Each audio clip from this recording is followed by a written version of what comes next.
Ladies and gentlemen, Diamond Podcasting Productions presents The Shoot, a pro wrestling podcast, with your hosts, Dan Burke and Drew McKenzie.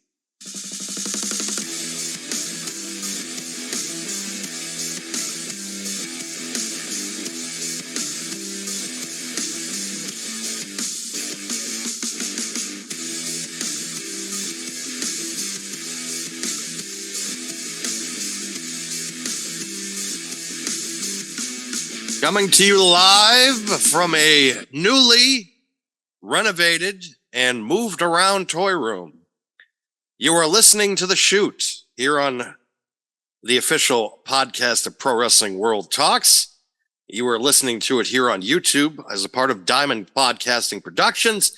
And you are listening to it on Spotify and Apple under Pro Wrestling World Talks. I am your host, Daniel Burke. I am joined again this evening by the co-host, the best co-host you could possibly have, Mac. Moving up in the world. Yes. And I have your first topic. What? What do we feel about venomous flying spiders? No bueno. No one wants that. That's No it. one. What do you got? Well, no, I'm just, Max said no bueno. So, I mean, Wow, you guys can talk really well about pressing subjects. well, it is terrifying. Holy It moly. is terrifying. It's Sorry, absolutely, it's not wrestling. no, I'm just saying it's terrifying. Like it is. Arachnophobia 2 coming to a theater near you. What do you mean, what would I do? If one of them came forward. Call John Goodman. Arachnophobia joke. Didn't- No, I would get a flamethrower at that point and Yes. light them all on fire. Yes. I think that is the best suggestion that they could give anybody. I think that's the When you're only facing these suggestion. Folks, you need to Google this thing, okay? It is absolutely terrifying. Pretty much they are flying spiders, except they're not flying spiders because they don't have wings. 4-inch legs. Yeah, they And- like glide and they're venomous. Yeah, they're venomous, yep. Swarming the east coast of America. However, not venomous to the point of a black widow or something from the movie Arachnophobia. We're talking about it'll give you a bug bite. So it won't kill you. You're huge. But they are terrifying to look at. And I am glad that she came in to kind of, and the funny thing is I was going to start this program this week and say, we're going to try to make this not something that's going to terrify you or make you cry. And then I came in. Sorry, And then, guys. no, it's all right. I'm glad you did. I have to go because it's way too hot in here. Oh, I love you. I love you too. I love you, Mac. I love you too. Did he say it back? Yes, he did. He says he loves you. Better fucking say it back. He says it all the time. Anyways, so yeah, venomous spiders now hitting the East Coast, coming all the way from Japan. And it was funny with Stephanie yesterday when she was just like, why does Japan always have to screw with us? And I just said, well, honey, in 1940... I think she's confusing us with the country that brought you COVID. But Yes. we're not Yes. gonna name drop.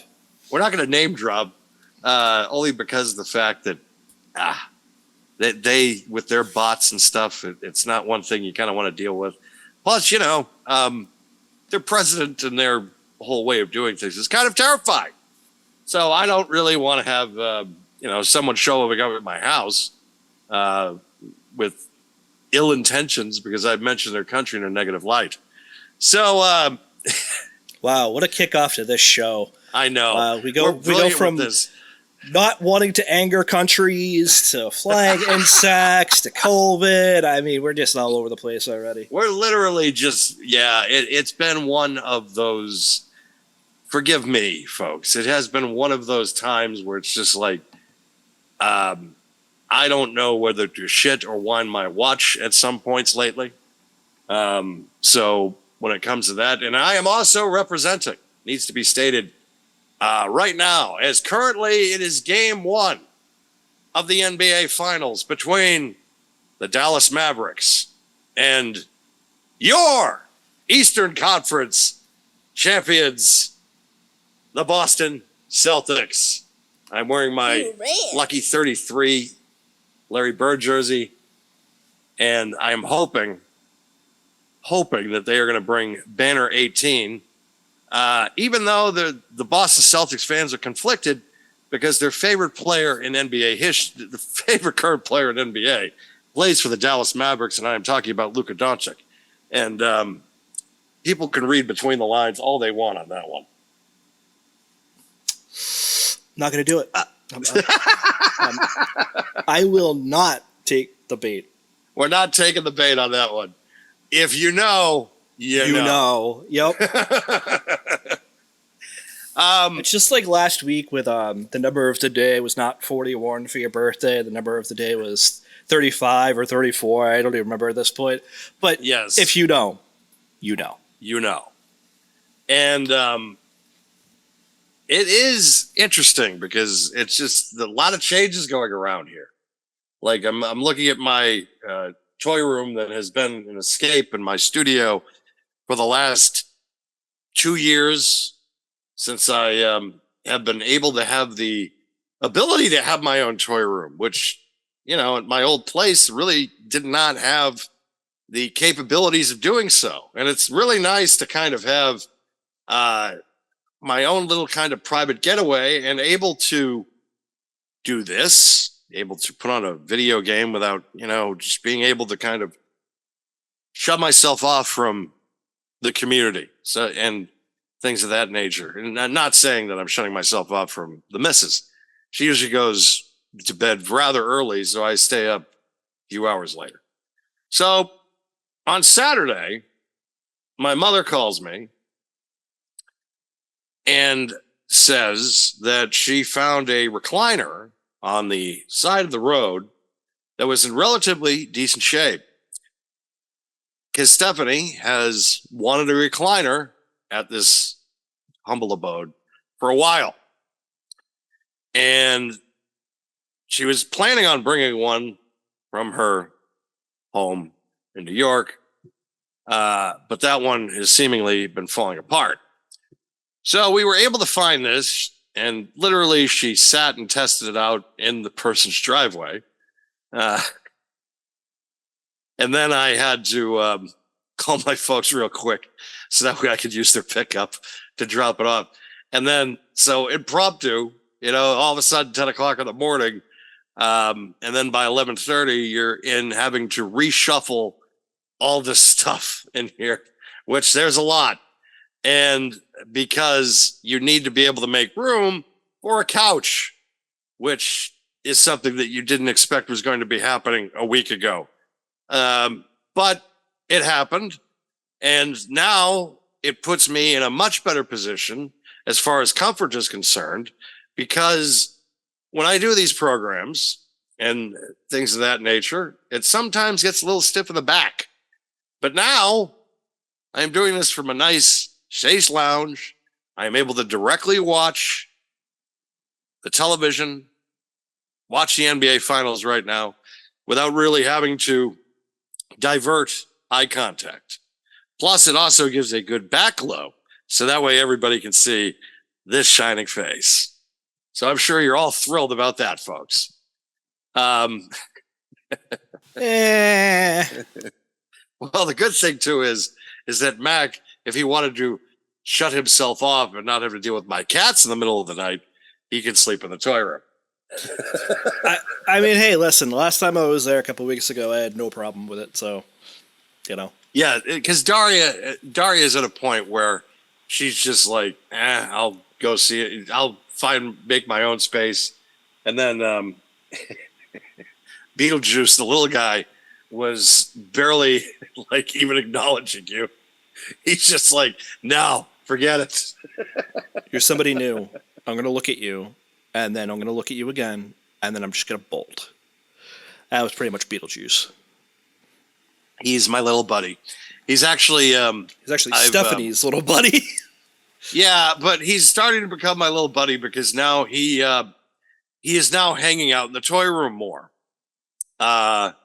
So as I was saying earlier, dinner tonight, I was just like, well, honey, I said, this is pretty much, it's going to be a boys club now. And she's just like, ah. But he is still mama's boy first and foremost, which was the main reason that he was my purchase for her birthday last year. She had to wait till October, but I still covered. Because of the fact we needed to find the right cat. And when I found Beetlejuice on the website, I said, I know this is not my call, but I think this is the one. And lo and behold, I was proven correct. She fell in love with him instantly. And ever since, he's just been like her shadow. And that has been I am always reminded, she always tells me of how this is the best gift I have ever received in life. And, or from anybody at least.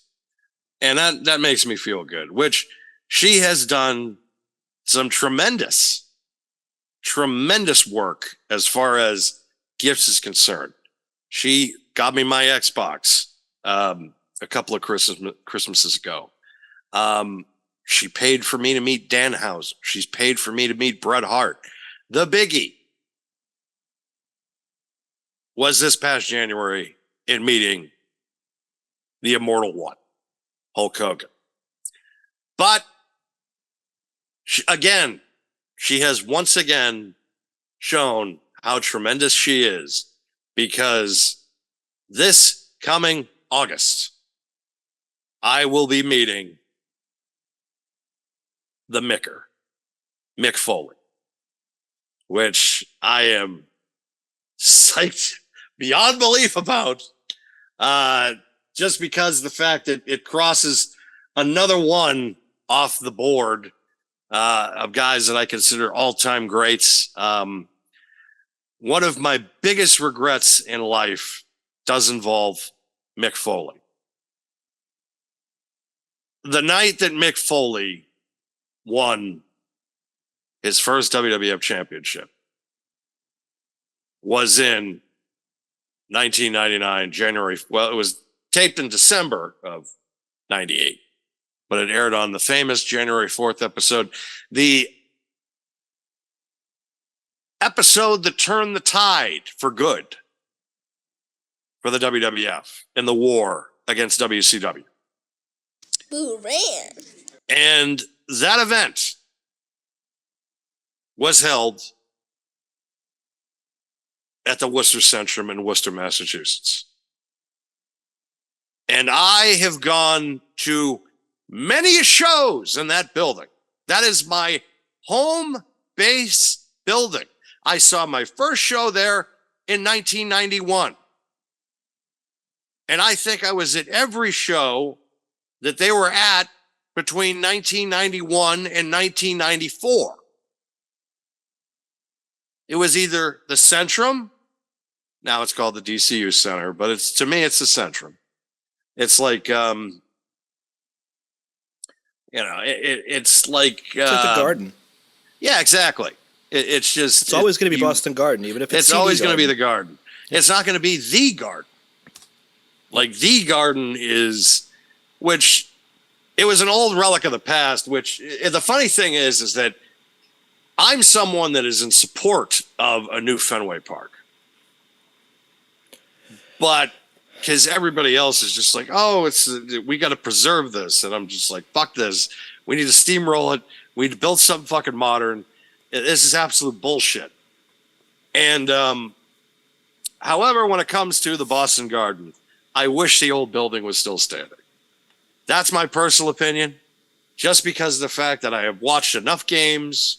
Of course, a lot of the 86 Celtics, I have gone back and watched a lot of their games. Of course. So that building had an aura to it. And then watching old WWF events when Hogan was on top, and they were consistently on Nesson back in the day, which, funny enough, the same network that has carried the Boston Red Sox and the Boston Bruins at one point carried the WWF almost weekly, because they were in Boston on a almost 2-week to monthly basis at some certain points, because that was still in the territory days. And so going back to the Mick Foley regret, I was not in the building that night. And it bothers me. Like it haunts me to this day, because it's literally one of the most vaunted moments, not only in Monday Night War history, but in company history and in Raw history. You're talking about a program that has been going on for almost 2,500, over 2,500 episodes. A ridiculous number. They have been a television staple since 1993. And this coming January, they'll be going to Netflix and leaving broadcast television. And that celebrated moment, I was not in the building for. And it makes me sick to my stomach that it didn't happen. Because it's like, you'd think I would have gotten a Christmas gift that year that would have been, even though it probably wasn't that too shabby, I might have walked away with, I think that year I got WCW Mayhem. No. This is 98. Okay. So I had gotten Revenge.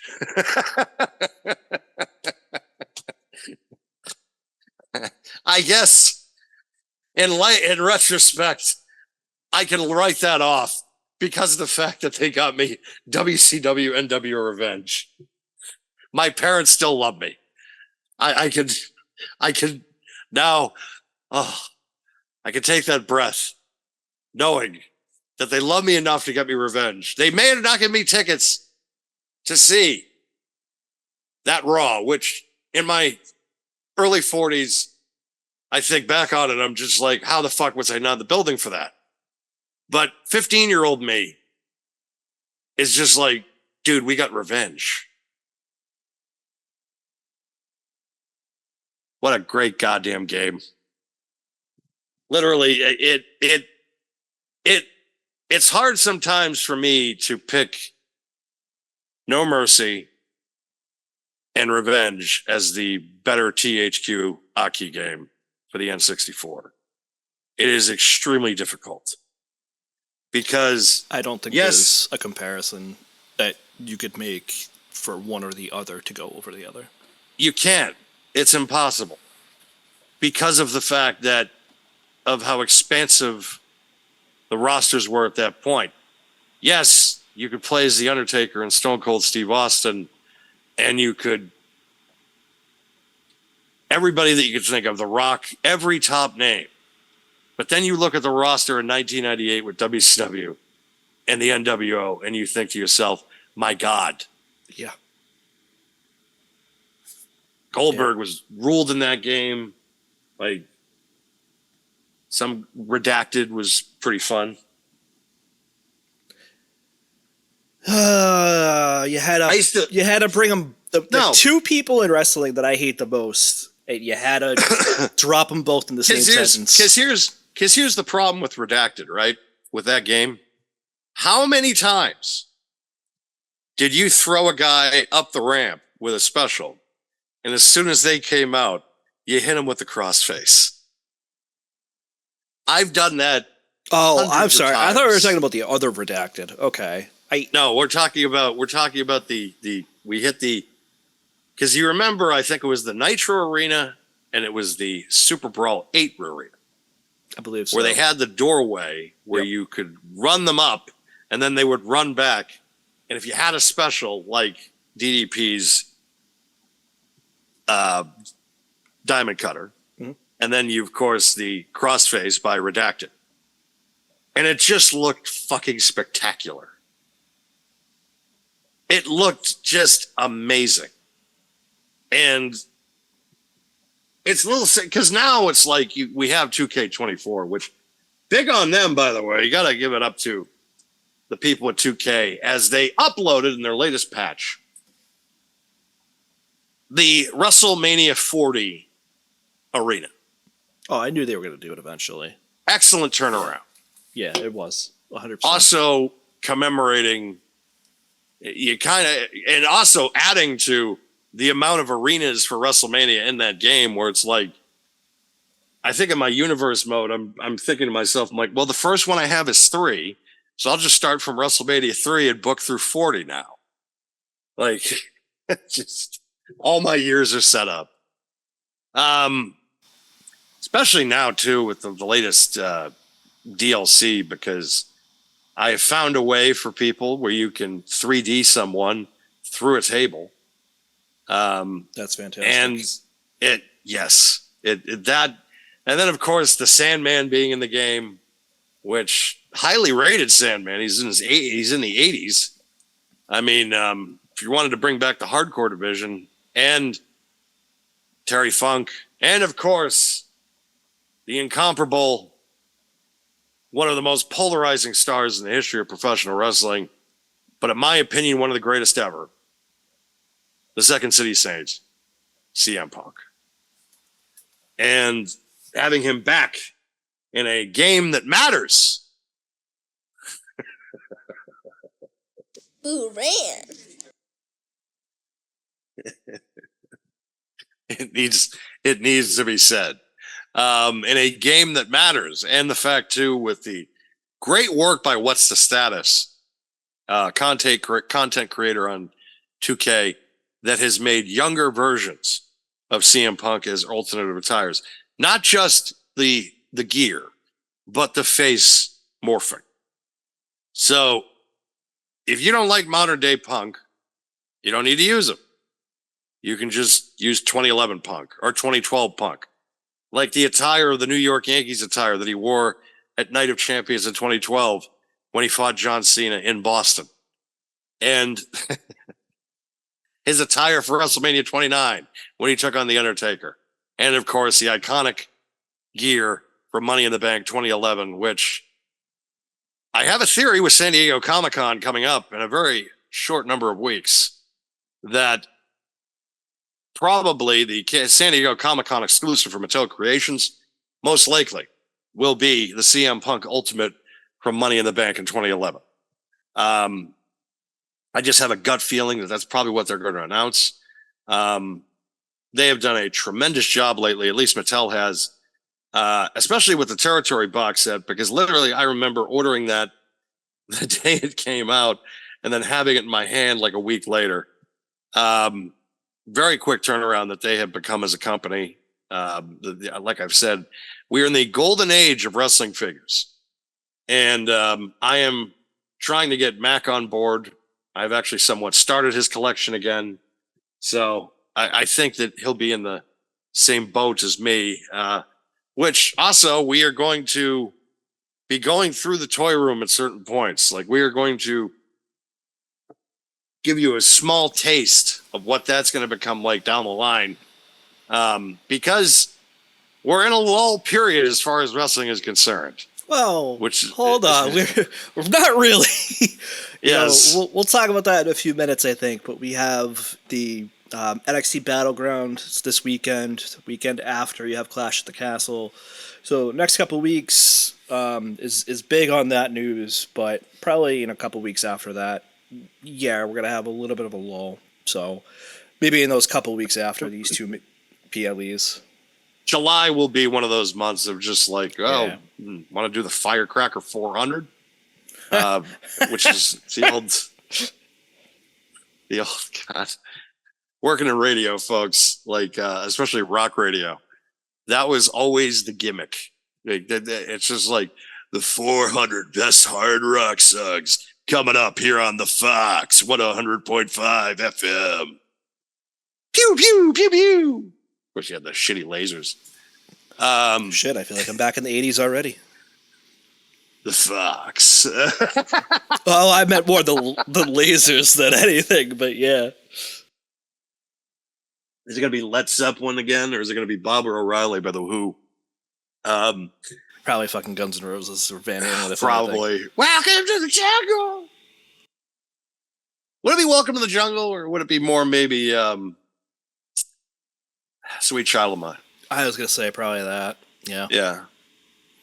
I mean, now because they have to update it, right? Because it's It's funny we're talking about this now yeah. when GTA 6, hopefully, knock on wood, is sometime next year.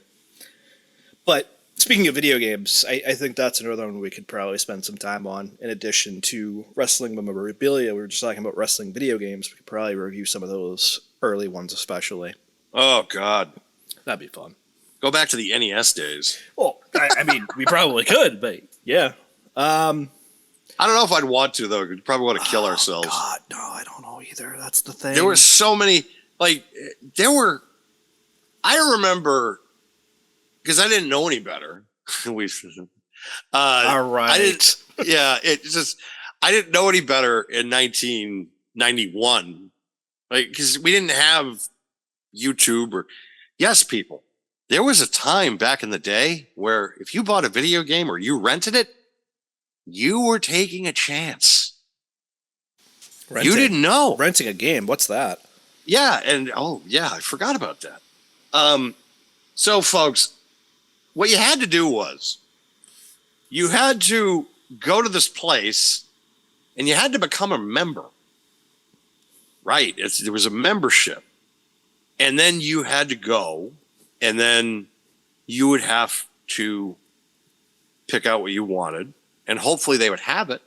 They might not have it. Yeah. Like your whole weekend could be fucked because you're going to the store thinking, "Oh, I'm going to get DuckTales," and you end up with Dr. Jekyll and Mr. Hyde, or the Looney Tunes game, or God knows what else. Yeah. I actually like Birthday Bash, but that was still a funny episode by James. It was. ABG. That's what fun. You fucking stinker. God, that was probably one of the better ones too. That was one of my favorite just, episodes. Just shouting it out now for those that are like, "What the hell?" Go on YouTube, look up "Angry Video Game Nerd" or "Angry Nintendo Nerd," as sometimes he was called in the early days. And Fucking legend. Yeah, you'll get some good retro game content. I'll call it reviews, maybe, and some other stuff, tidbits in there. That one that Dan's talking about is a Bugs Bunny game, Looney Tunes game, excuse me, whichever.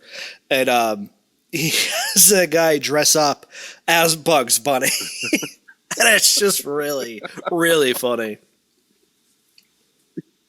I loved at the beginning of it when he's just like, "Look, it's Bugs fucking Bunny," and he just fucking knocks him out. Yeah, like throws him through the doorway or some shit. Yeah. Oh man, that shit was great. But yeah, that's something that I think we could talk about in future episodes. I feel like we're going to talk about Battleground next week. We're going to do a quick preview of Clash at the Castle next week. So we'll kind of try to fit it in somewhere at some point. But I think it's looking fucking like Dirk right now. I'm glad he's even playing, honestly. I know. But they're fucking hitting threes everywhere right now. It's not raining threes, it's drizzling twos. Oh, it's just raining fucking threes right now. Good. Yeah. Good. That's what I want to hear. I figure that we've spent enough time on what we're gonna do. How about we do what we're here to do today and talk about the week in wrestling?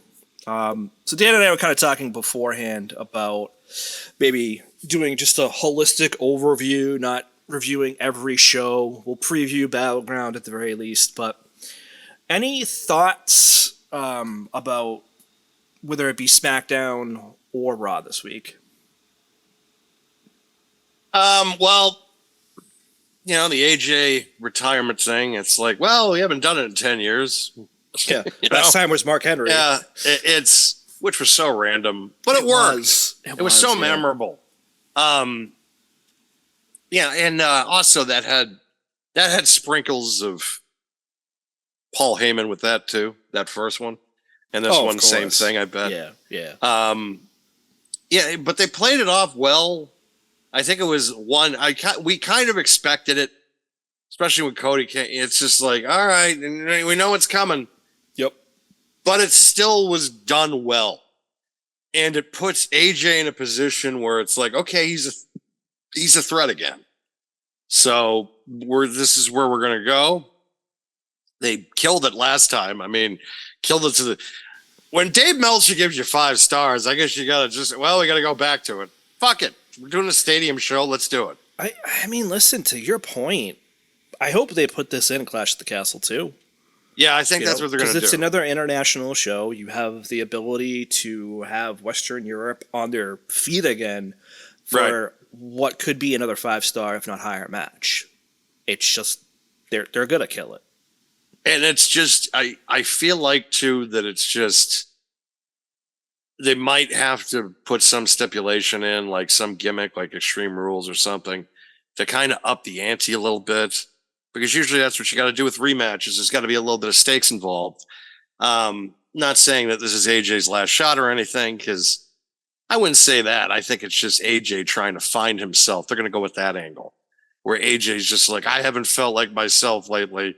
When we were in our first matchup, I didn't feel myself, and now I finally feel like that I'm able to be me again. That's the way I would play it, and that's most likely the way they're going to play it. I don't know if it's because I don't know if AJ's retiring. He might not. He might hold on for a couple more years. They might do a quick little championship run because, like I said, we don't have anything booked for SummerSlam yet. Like for Cody, at least. Right. Raw, we know where it's going. Gunther. Yep. It's there. It's now depending on who's going to be the guy you're going to put up against Gunther. And that's the point now where people are going to have to, okay, like who's it going to be? And most likely, in my opinion, it's not going to be Solo because apparently it's Roman's going to be back in time for SummerSlam. Yep. So it's not going to be Solo. So, and you got Gunther on the Raw side. So SmackDown is just like, they need somebody. Or they're going to bring somebody in. Yeah. I don't know. Because it's, again, you're at a big stadium show. It's going to be a big deal again. But hold on. So maybe to that point, I'm sorry to cut you off, but maybe to that point, maybe it is Solo. Because then you could have Roman come out and cost him the title. That's true. And then you immediately turn him babyface, which, let's be real, I think everybody knows it's coming. So yes, I don't Roman hate that it's Solo, if it is Solo, of course. Go ahead, sorry. Roman was going to, yeah, I'm sorry to cut you off. Roman is in the position now in his career where even if he's a heel, they're going to cheer him. Yeah, he's going to come back to a massive pop, regardless of it's face or heel. He's going to get a pop. The real interesting thing is going to be Paul Heyman having to work babyface. Because I don't know if you want to split that up. I don't know if you want to split up Heyman and Roman. Because even though the fact is that you really don't need Roman's a good talker. He doesn't need Heyman.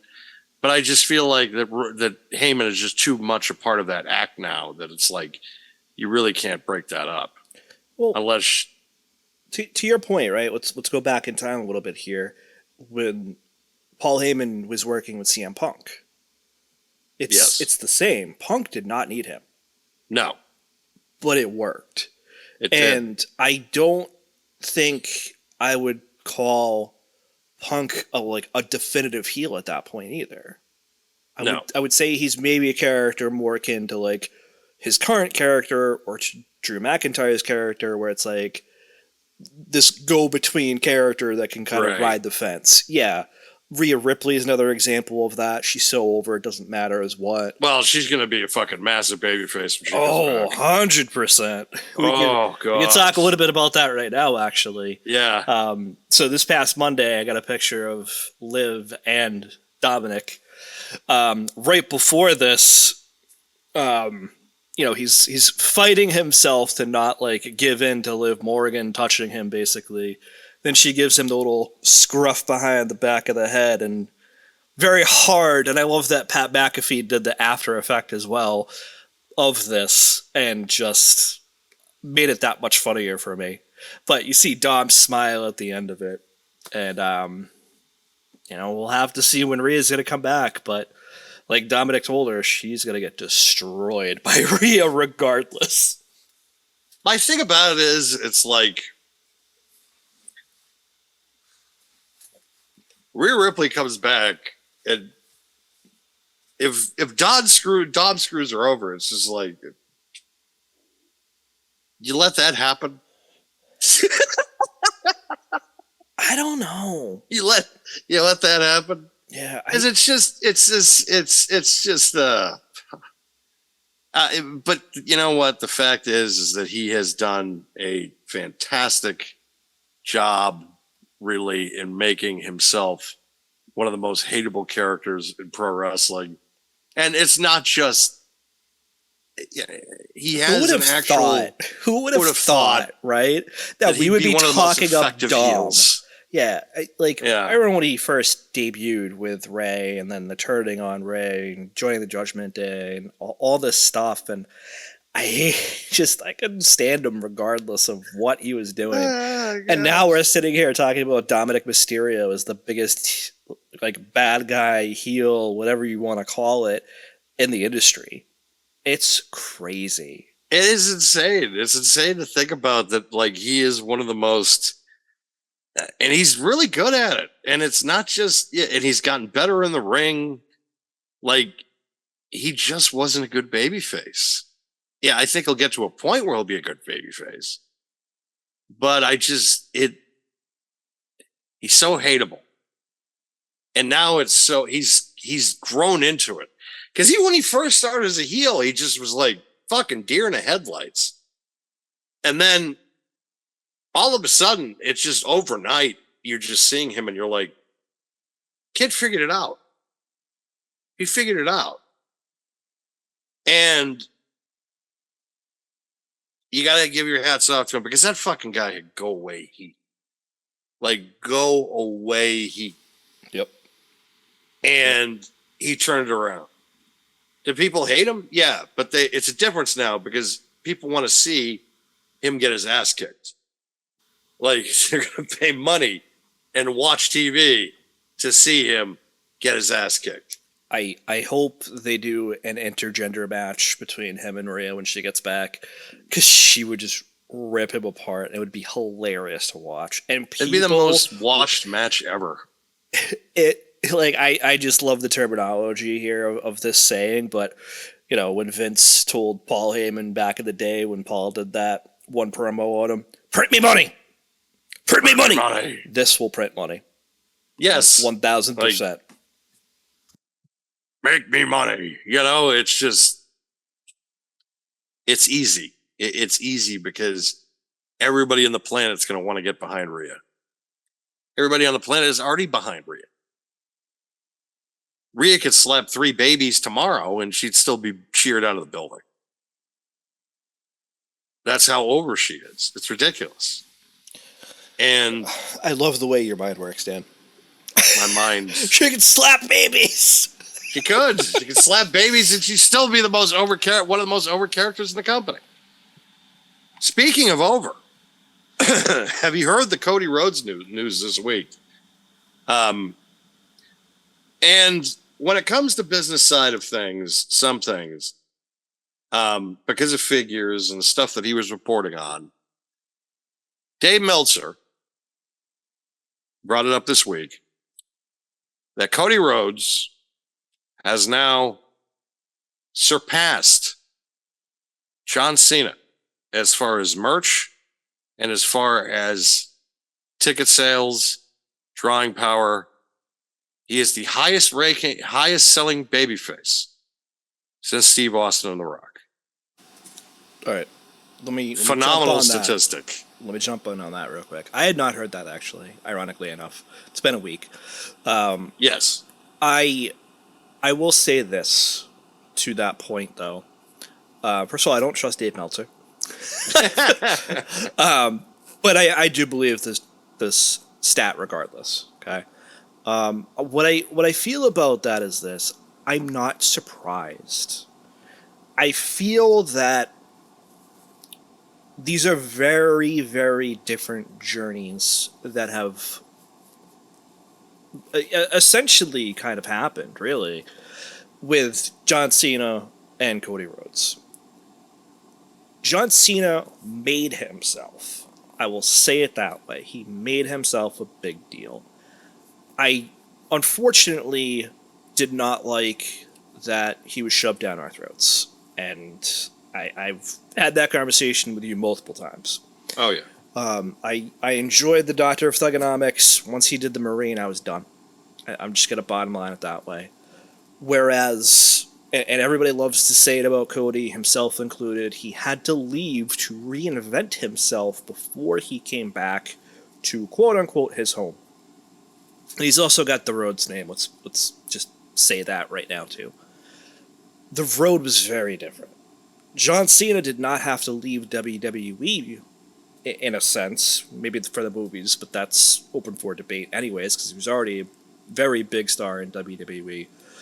Cody, on the other hand, could not make it in Hollywood initially, and had to leave WWE because he was typecast essentially into the role of Stardust. Could not get out of it, tried, failed. He was like, hey, release me then. And left that business to work the independent circuit, form AEW, and he now came back at WrestleMania 38 to a huge reaction, and he's been phenomenal since, even despite the injury that he had that put him on the shelf for months.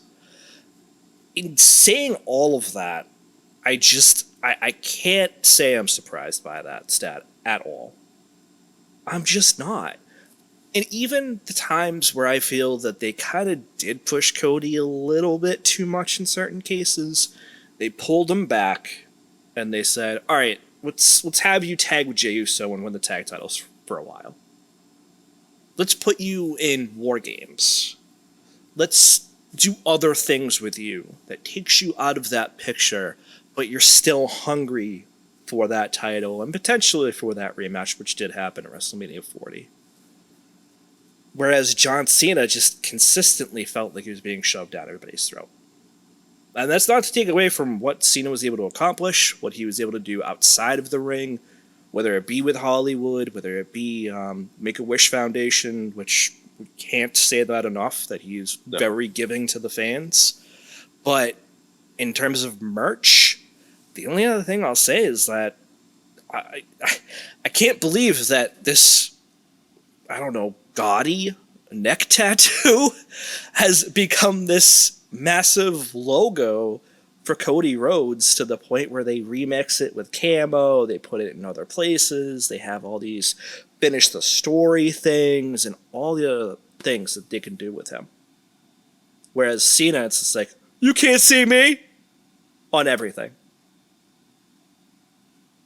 It was the Fruity Pebbles t-shirts. One's purple, one's red, one's green, one's yellow, one's blue.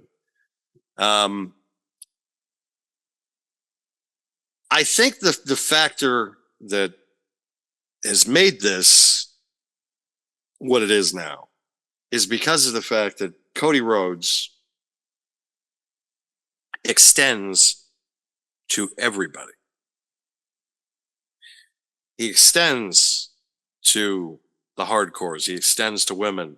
He extends to the casuals. He extends to kids. John Cena really didn't extend to the hardcores ever. Except for the Doctor of Thugonomics, I'm sorry. Except for the Doctor of Thugonomics, that's right. But once he became the fucking man, the Marine, like, once he became the fucking man, that's when things changed. And it was, I understood the amount of money that he was making at the time was their thought process. Pales in comparison, I guess. The reason it pales in comparison is because John Cena was the guy during perhaps their most creatively bankrupt period in company history. I shouldn't And- laugh at that, but it's so true. It's just the fact that he didn't have really anything compelling. He didn't have anything compelling. He didn't have, I mean, he had great matches.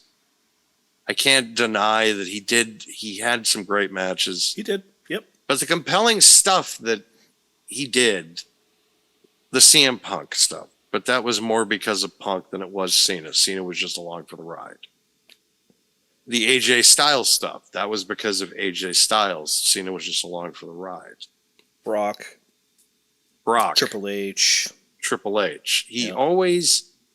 The Triple H feud at WrestleMania 22 was very well done. I'll admit that. The feud was very Yeah. good. Yeah. It was very good. But was it because of Triple H? Because Triple H at this point, because let's tell the story, right? WrestleMania 18, WrestleMania 19, WrestleMania 20, WrestleMania 21. All we wanted to do was see Triple H lose. 3 years in a row, we're just like, Yeah. we're fucking tired of this guy. WrestleMania 22, we're just like, God, I want him to kill John Cena. It's like, what a fucking paradox we're in here. Yeah, it was literally one of those matches, one of those years where you're like, can both men lose? You know, but you want Triple H to win because you just Yes. can't stand Cena at that point. The lesser of two evils. Exactly. At that point. It's just Yep. like, fuck it. I'll go another title reign. I don't care. I'd rather listen to Motorhead than whatever John Cena had at that point, which I'm That's true. pretty sure was his current theme. But Plus, you look at retrospect as well, that the reign of terror that we all complained about at the time, in retrospect, was not so bad. so It was actually rather fun. So listen. Let's clarify one thing right now, and I feel like I've already clarified it on both shows at this point, anyways. But Yes. you know, that's besides the point. I cannot stand John Cena I anymore, regardless. And this was around the time that started, Ugh. and this is He's the why man who chased you away. he is. He chased you He away is. for so long. Yes. We've talked about this, not on the show perhaps, but we've talked about No. this separately, where that's 100% accurate, where John Cena really was the reason I stopped watching wrestling in the early to mid 2000s for a very long time, for a period of probably over 10 years, I would say. Probably about 15. And, you know, I'd catch it here and there. I'd maybe check the reviews or not the reviews, but, you know, the recaps online, Right. whatever it would be. And, you know, I would consider myself, even then, not even really a casual fan. Just somebody who has a passive interest. And I remember, you know, we talked about this one time on the show too, and we've talked about it since, obviously, off the show, but that one time where I believe it was Survivor Series in your previous apartment, where I'm like, you know, I'll stay for a match or two. I end up watching the whole show. I just started laughing at you. Yeah. I'm like, you're staying for the whole thing. Like, right? are you You're staying for the whole or are thing. you gonna go? And I'm like, I'll stick around. We'll stick around for one more match. Yeah, well, I think the intoxication from certain substances probably played a little bit of a role. Well, of in course, that. that always does that. Yeah, I mean, that definitely played a role.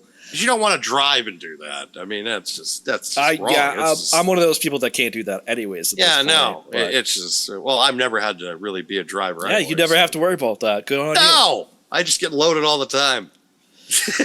you. Yeah, but yeah, I stuck around and watched the whole thing. I think that was 2019, if I'm not mistaken. Yes, correct. It was 'cause 2019. COVID happened a little bit after that.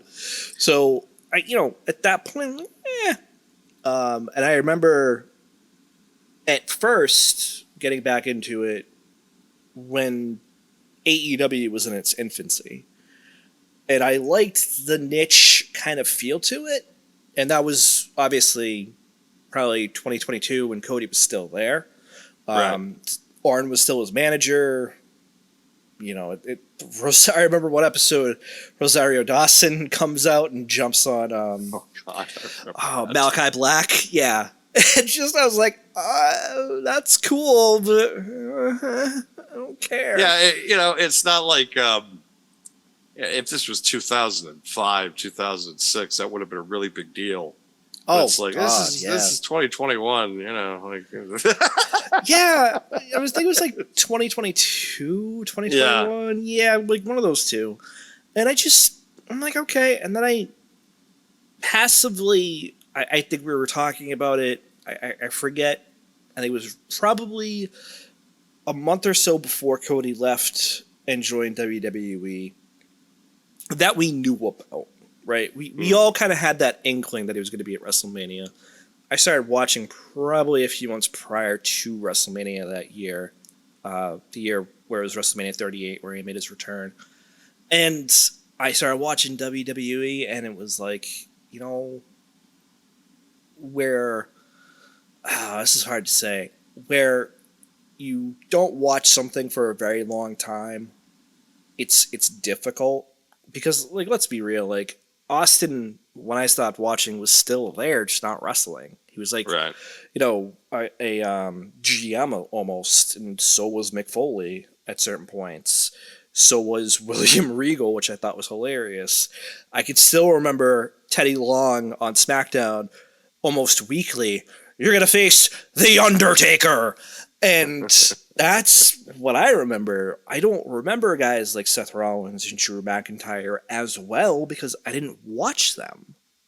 So that took a little bit to get back into, but I've enjoyed it since. But yeah, to come full circle with where this conversation left off, yeah, like I could not stand John Cena at the time. I just couldn't. It was so hard. I remember. Oh, I'm sorry. Hold on. The one thing I do remember of John Cena, though, ironically enough, was for those that don't know or don't pay attention, John Cena is from our home state. Yes, we're both from Massachusetts. Dan and I. Dan's from the Worcester area. I'm from, I would say, the Boston area. I'm about 20 minutes outside of Boston. Not in the burbs of Boston, but the burbs. Period. John Cena is north of me, northeast of Dan, in Westbury, Massachusetts. John Cena! And I always would make the joke that I don't claim him. As a fellow Massachusetts resident, or former resident for me now, I never claimed him. Oh, God, it was the worst. It really was. I remember it was the night after Money in the Bank 2014. It was in Boston, and he won the title because it was for the vacant championship. So it was the night after of that event. It was actually in Hartford, and I was in the building, and I looked at some friends of mine, and I said that I was with, and I said, "Look," I said, "if this fucking asshole comes out and says the champ is here tonight, I'm fucking leaving." Sure enough, he's out for a segment. He gets it out. The champ is here. I'm like, I'm out. See ya. Took the bus home. Like, I'm fuck this. Done. Just done. I just didn't want to hear it. By 2014, I was done. And so was the rest of the planet, because at SummerSlam, Brock Lesnar pretty much crucified him, which, goddamn, that was one of the best things ever. That match to me is it's not even a guilty pleasure. It's one of my favorite matches ever. And it's literally Brock Lesnar 99% of the match just suplexing the fuck out of him on his head. German after German. After German. After German.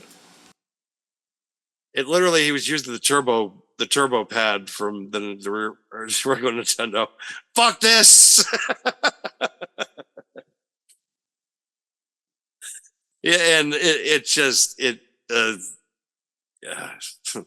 down circle, German suplex. Up circle, German suplex. Left circle, German suplex. Like, just constant. But it was hard. It was so hard. And I never thought that wrestling would even be on the cool factor list, because people knew who John Cena was, but it wasn't like people gave a shit. Somebody pointed out to me I'm sorry. No, I was just gonna cut in and say I don't think it's that they didn't know who he was or anything like that. It's just I think WrestleMania has become such an event, you know, from where it started to the down years, and kind of has made a return since then. But even the previous WrestleManias, watching them, it feels different, especially those years, right? Where, you know, now you have, you know, Cody Rhodes and Seth Rollins and all that, and I don't think there's anything wrong with that. But during that period, I still didn't want to watch them. But I think there would be enough people that would watch WrestleMania even during that time period. But it's the same thing we always talk about in this kind of wrestling community, that there's always that downturn after WrestleMania. And I think when he was the main event, the champion, whatever you want to call it, that downturn doesn't recover until the end of the year, when it goes into next year and you have another WrestleMania. That's always how it felt. I mean, listen, that's just the vibe I got, but it did, I don't know. and it was just frustrating, because you'd go to these when he was on top, and I can't just throw him under there. You know, the Roman Reigns face experiment, that 6-year period was bullish as well. That had some really hard moments.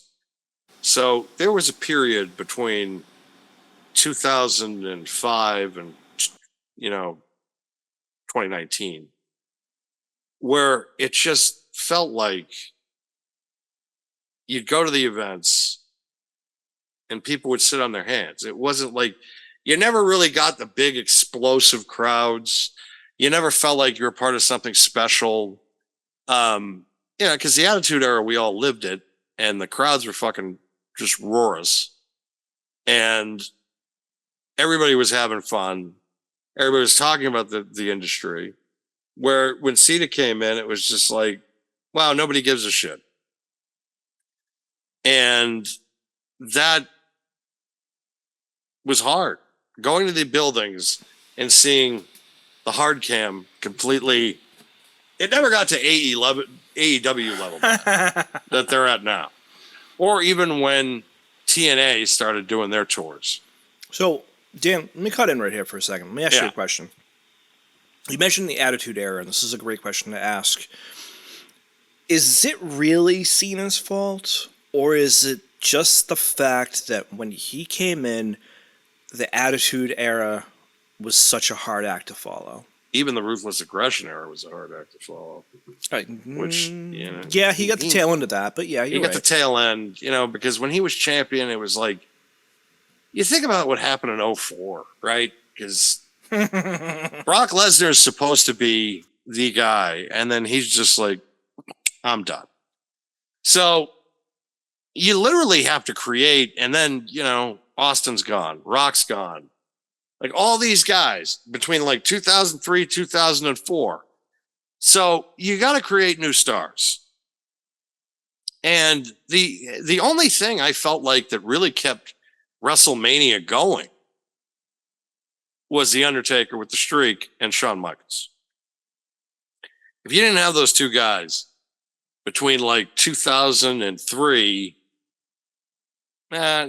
2004 through 2010, if you didn't have any of those guys, you'd be hurting. And you saw it later on with the WrestleManias from like 2000, like you look at WrestleMania 27.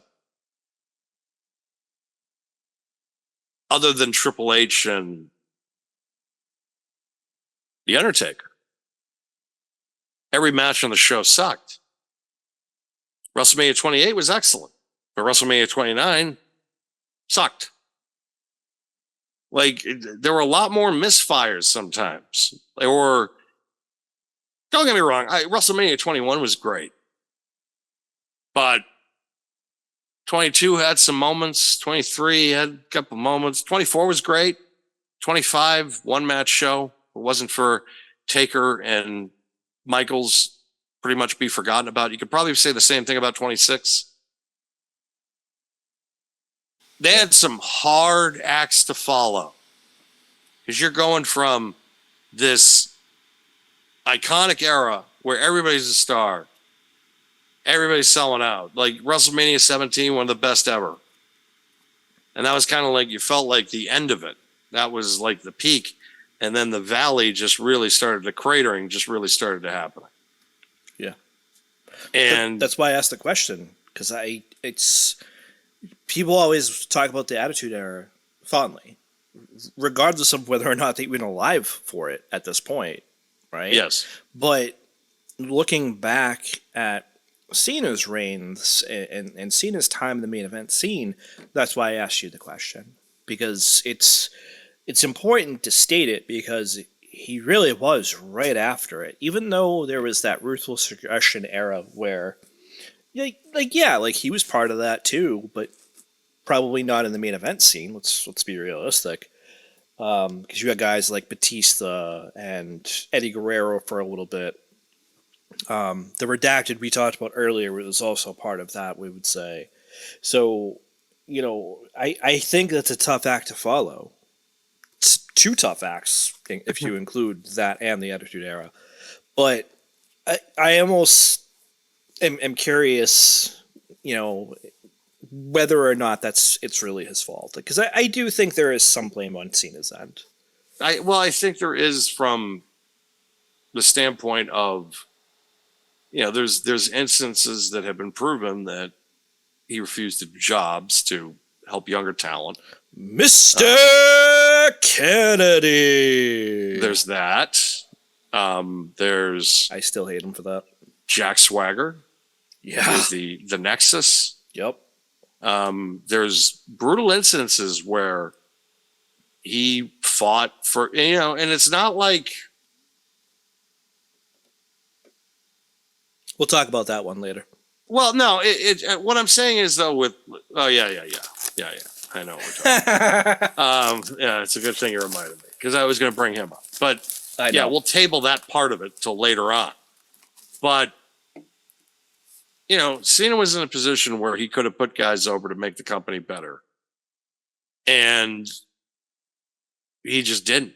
He was the strongest booked talent I have ever seen in my lifetime. Ever. I'll never see a stronger booked. And everybody, well, what about Brock? Yeah. I mean, Brock was strongly booked, but it was, between 2005 and 2012.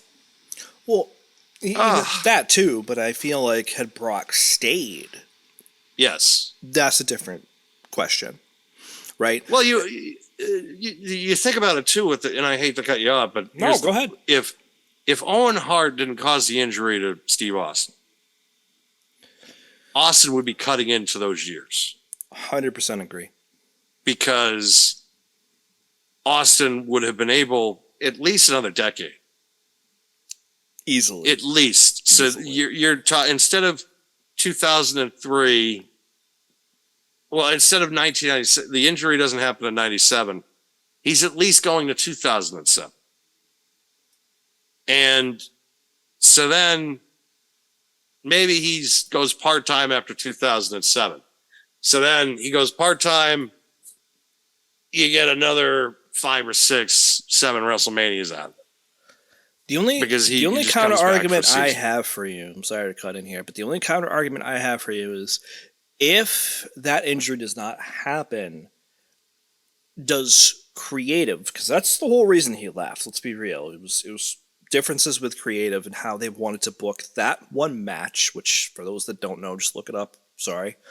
Mm-hmm. But again, if he's not going through that injury from Owen Hart, there's a chance he gets other injuries, which we can't understate, number one. But number two, does creative then say, okay, well, you're not really injured as much as you are, now, given the situation, given the scenario that we're discussing of not that injury not happening, does creative then turn around and say, okay, we can book you to win. We can book you here. We can book you here. Like, I just, that's the question, right? Because it wasn't so much the injury, it was creative. That was the issue. Well, it's a combination. It's a combination of both because he was he did the night before Mania 19. He was hospitalized because of and the stenosis was getting worse. It was and he was having major issues, major health issues, and I think that kind of scared him a little bit to just say and. Because it is unfortunate. You always think about if the injury didn't happen, we'd at least get another 10 to 15 years. Easy. Without question. At least full time. And then part time would probably be a lot easier. But it's still. And it cuts into the senior years. And you wonder also if business sustains itself.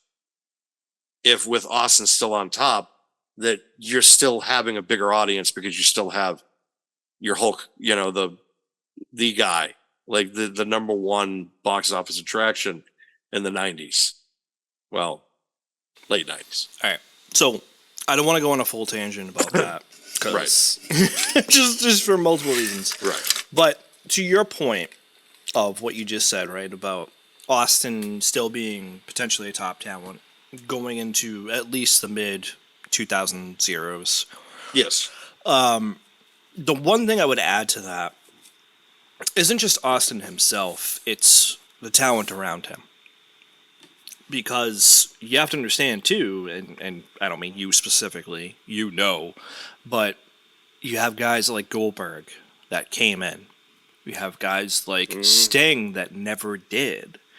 You have guys that like a Cena, like a Brock Lesnar, who was already there, and part of why he left, not Brock specifically, but the creative behind it.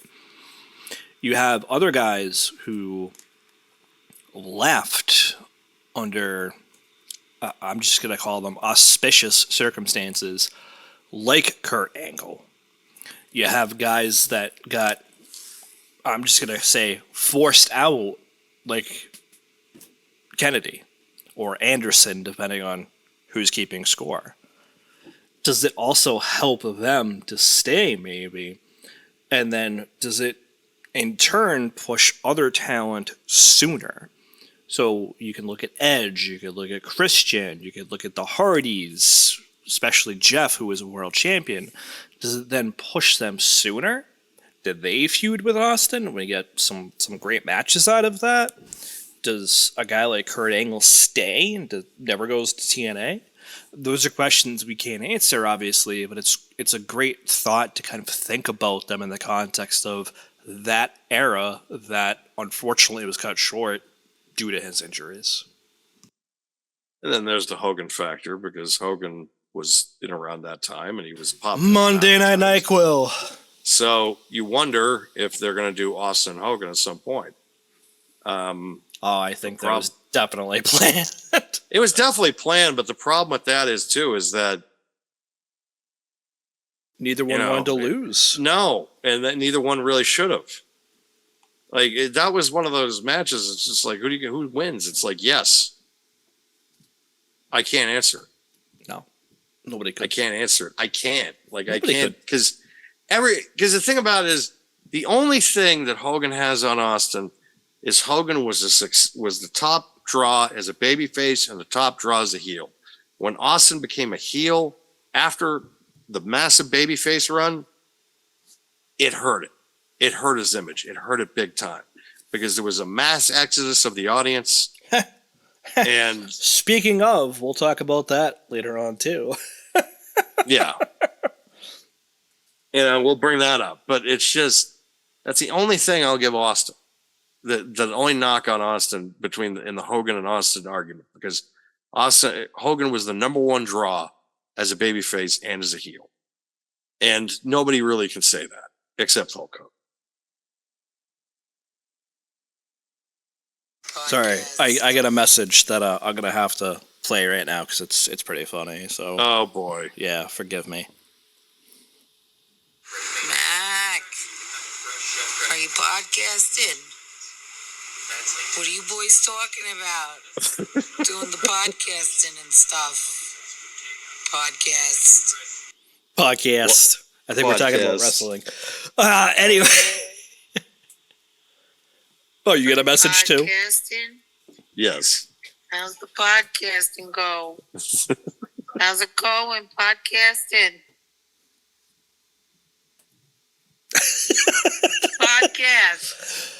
Oh man, Podcast. I think that's the segue there.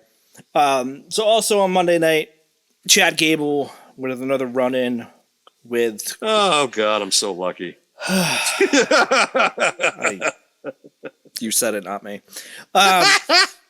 Chad Gable with another run-in with Sami Zayn and to a lesser extent the rest of the Alpha Academy.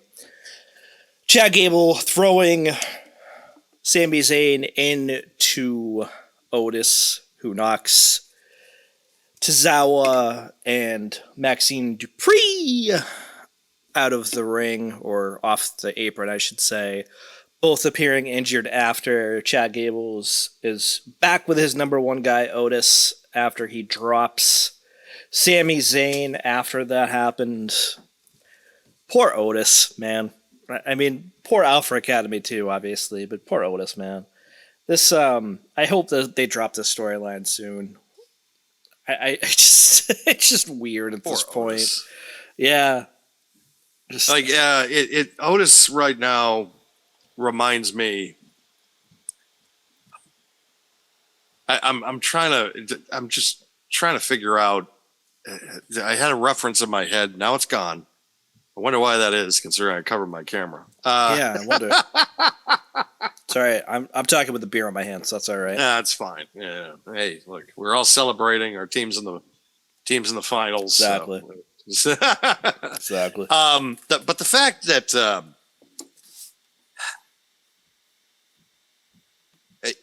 Chad Gable's contract is up this week, that has been heavily reported, and the fact that they have to hand him an extension, and also they're pretty much probably going to have to promise him that he's going to win the Intercontinental title at Clash at the Castle. And I'm probably going to get pissed some people off by saying this, but it's like, I feel like that once Otis snaps, that could be because what Chad Gable has been over with this group, and I know the hardcores love him because he's such a great worker. I know, but everybody's a great worker now, and I just don't know. I just. You almost feel like with him, you kind of have to go the extra mile of making him kind of like an over the top character, because I don't find him credible as like a menacing heel. And that's what he is right now. He's this menacing, conniving heel. And I feel like the only reason that this is even happening is to try to get Otis over. Otis has always been over. Like, that's the thing. Like, even with the hardcore fans, he's still over. Chad Gable, everybody talks about, oh, he deserves this. Oh, he deserves this. Oh, he deserves this. It's like, I get tired of hearing it. I just get tired of hearing it because every time,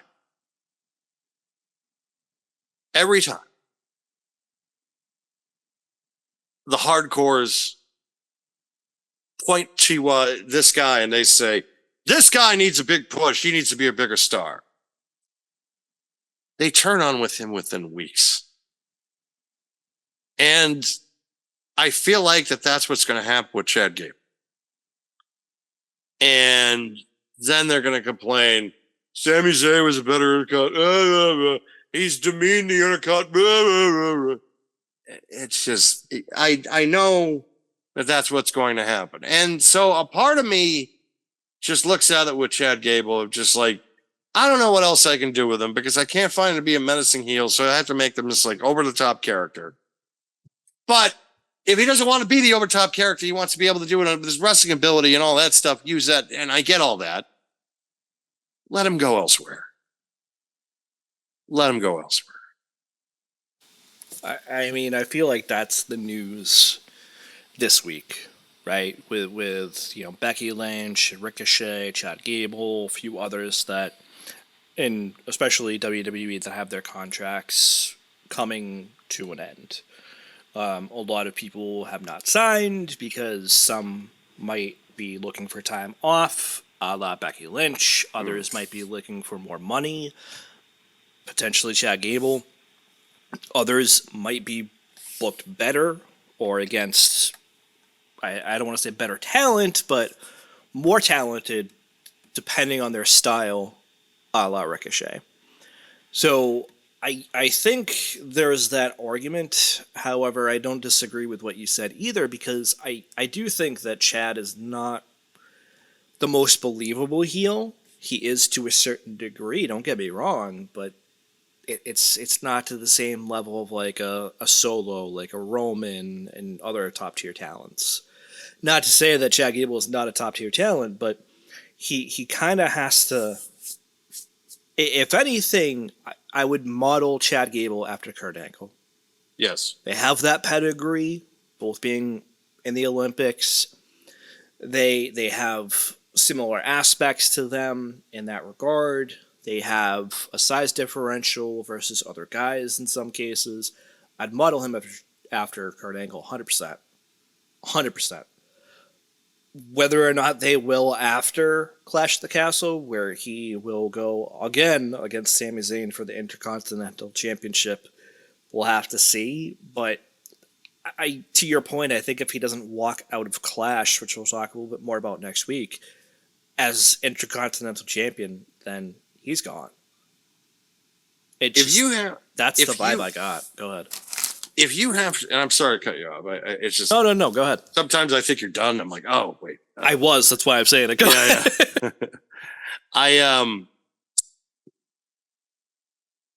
If you have to dangle that carrot in front of someone for them to re-sign with your company, let them walk.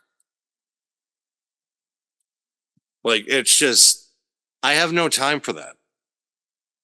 I have a plan, and this is the plan. And, look, the reason why I wouldn't want to take the belt off, if Sami Zayn gets a thunderous reaction at Clash at the Castle, which he should, because he's beloved babyface, it's like, why am I taking the strap off? Hold on. Especially if Damian Priest is going to be world champion, or if Drew McIntyre is, because they're heels. I want to be able to have a baby face. So hold on as a second, a single Dan. champion. Hold on a second. I'm sorry. This is worth it, right? Let's not forget that the next PLE after Clash is Money in the Bank. Yes. So if you give the title to Chad Gable, do you then put Sami Zayn in that match? No, because I don't think Sammy deserves it. Well, not because. Wow. No. What I mean is that Sammy has enough merit where he can challenge the championship at any point. He doesn't need to have that. It doesn't boost him because he's already I feel like he's already. Sammy's a guy you can put in a high mid-card or main event scene whenever the fuck you want. He's an extremely important player. It's the same thing with Kevin Owens.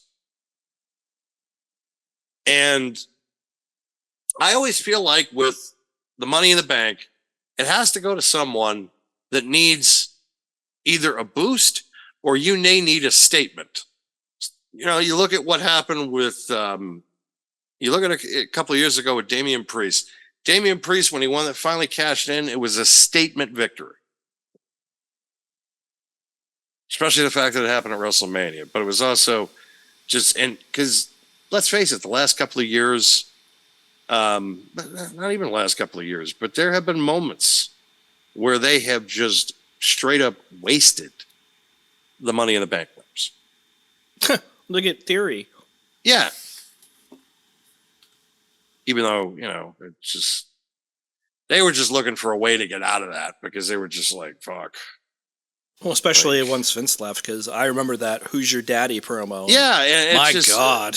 Yeah, and it was just like they didn't want to. They didn't want that. They didn't want that stink on him still. So he kind of had to get a deep push for a bit, and it was no fault of his own. It's just look, the guy.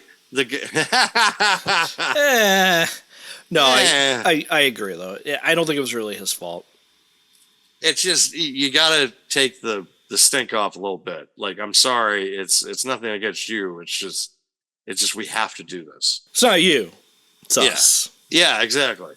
And so they needed to do that, and he survived it. They're thinking about turning him a babyface anyways, so that's their plan next. Because they're already planting seeds of a Waller Theory split, which I don't know why, because they really work together great as a tag team. You gotta turn one of them eventually. Yeah, I know, but I feel like it's too soon. That I'll grant you. Sure. It's like I feel like these guys, because I feel like with those guys, you could put them in skits and that type of stuff. They could do like ridiculous stuff, which, that's kind of what you kind of want to do sometimes with a tag team of this nature where there's supposed to be more trolls, if anything. So, but they want to try to give, you can't turn Waller into a baby face. He's a career heel. Yeah, and I agree. So it's got to be Theory. You're going to try it different now with Theory, like something to see if it can stick. I mean, I hope it can. I just don't know in the end. He was kind of a face in NXT. Kind of a little bit. They could reform the Way finally. The Way. Yes. I knew it was coming, so I had to preempt. Yes. But yeah, I mean, they could do that. Speaking of NXT, though, I didn't put this on the slide per se, but Mia Yim, turning a lot of heads recently. Yes. She turned my head. I was just like, oh, hi. I forgot you were with the company. I think she turned a lot of heads. It's like, well, they're going to book her. They're going to book her more strong. Yeah. Like, I saw a reaction video from somebody, not the NXT prior, but this week's NXT, when she smacked her tag team partner's ass.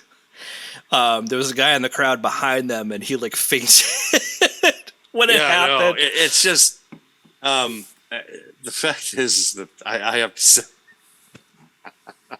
the thing with her is with her recent appearances, she's been booked better in the last few weeks than AEW has booked Keith Lee. Yep. So I knew that was coming. So hold on. I knew that was coming, first of all, and I was actually prepared for that. So first of all, I agree. And I would say that before we even touch on the Keith Lee thing, that she's been booked better the past, let's say, like 20 days or so than she's been booked since she joined the OC like a year ago. Mm-hmm. Having said that, we'll talk about the OC in a few minutes here. We kind of preview very quickly NXT Battleground in Las Vegas. But it's interesting because, yeah, you're right. So for those that don't know, kayfabe aside, Mia Yim and Keith Lee are married in real life. I always call Keith Lee Keith Bree. I apologize, Keith Lee. I know you have a glandular problem, but you're always going to be Keith Bree for me, buddy. But to that point, yeah, She's getting booked better again than he is, unfortunately, in AEW. It's just true. It's sad. Especially her appearance last week, because I mean, it's just like, wow. Even this this is the- week. This is the best thing I've seen on TV in a while. There's a lot to unpack there. I'm just not going to touch that. It's just like, hey, sometimes in this industry, folks, there's reasons to watch other than the performances sometimes, other than, the booking, other than, and meanwhile, everything's been so strong, including that appearance last week for her. I mean, it was really strong. Like it really got people talking, people noticing. They noticed something, that's for sure. They noticed something. Yep. God damn. But that's a good enough segue for me. Let's talk a little bit about NXT Battleground coming up this weekend in Las Vegas. As you can see, we're just going to go quickly through these matches. We'll talk about one in particular that's on the slide. But in an NXT Underground match, we have Shayna Baszler versus Lola Vice. Ooh. Yep. That's going to be a good match, I feel like. Love me some Lola Vice. Yep. They've done this well. I wouldn't be surprised if Zoe Stark gets involved in some way, shape, or form. I don't know how that will go, but I wouldn't be surprised. NXT Tag Team Championship. This one's a little bit interesting given SmackDown this past week, but you have the Supersonic duo of Axiom and Nathan Fraser versus the Good Brothers representing the OC, Luke Gallows and Carl Anderson. Ooh. I wouldn't be surprised if the Good Brothers win this. Yeah, I wouldn't be surprised either. Because it's another peg off their career. Then they would really have like another kind of checkmate to kind of go with, because they've had a very storied career as far as tag team wrestling is concerned. So having another title, I mean, and plus, I'm a big fan of the idea of, hey, I got nothing for you right now on the main roster, but would you mind going to NXT? Sure, fuck it, why not? I'm getting paid no matter what. And those guys are just looking at it from that perspective. So, yeah, I wouldn't be surprised if they take it. I wouldn't be surprised, though, if Axiom and the Intergalactic Tag Team still hold on to it. Man, you say that, all I can think of is that Beastie Boys song. Yeah, I think this could go either way, like you said. I really do. I think it would be another notch on the OC / Good Brothers belt, but I also could see Axiom and Nathan Fraser winning. It's just, I don't know. You could also see potentially Maya Yim, Mi-Chen. I don't even know what they're calling her at this point. You could also see her there probably in that match too, in some way, shape, or form. Maybe AJ Styles, but who knows? Maybe. Yeah, it's a possibility at the least. The next one is the NXT North American Championship triple threat match. Champion Uba Femi versus Wes Lee and Joe Kofi. Oof. This will be an interesting match, I feel like. Oof. I expect a lot of highlight reels out of this match. Yes. Who's the North American champion? I always screw up his name. What is it? I think you pronounce it Oba Femi, Obafemi. but I'm not Everything 100% sure. Everything I have seen with Obafemi, the guy is just ridiculous. Well, he's against Wes Lee, number one. Yeah, and it's just. But that, and you factor in Joe Kofi, which is kind of a wild card because a lot of people don't know anything about him, really. Yeah. Unless you are, NXT diehard, you don't really know much about him. Exactly. But it's unbelievable. Like, just. This is going to be a highlight reel match where everybody's just going to be like, whoa, geez, that's ridiculous. Yep. Yeah, I mean, what I like about these NXT shows is they're very short. They're very kind of, they kind of keep it to the minimum of only like a couple of matches, like 5 or 6.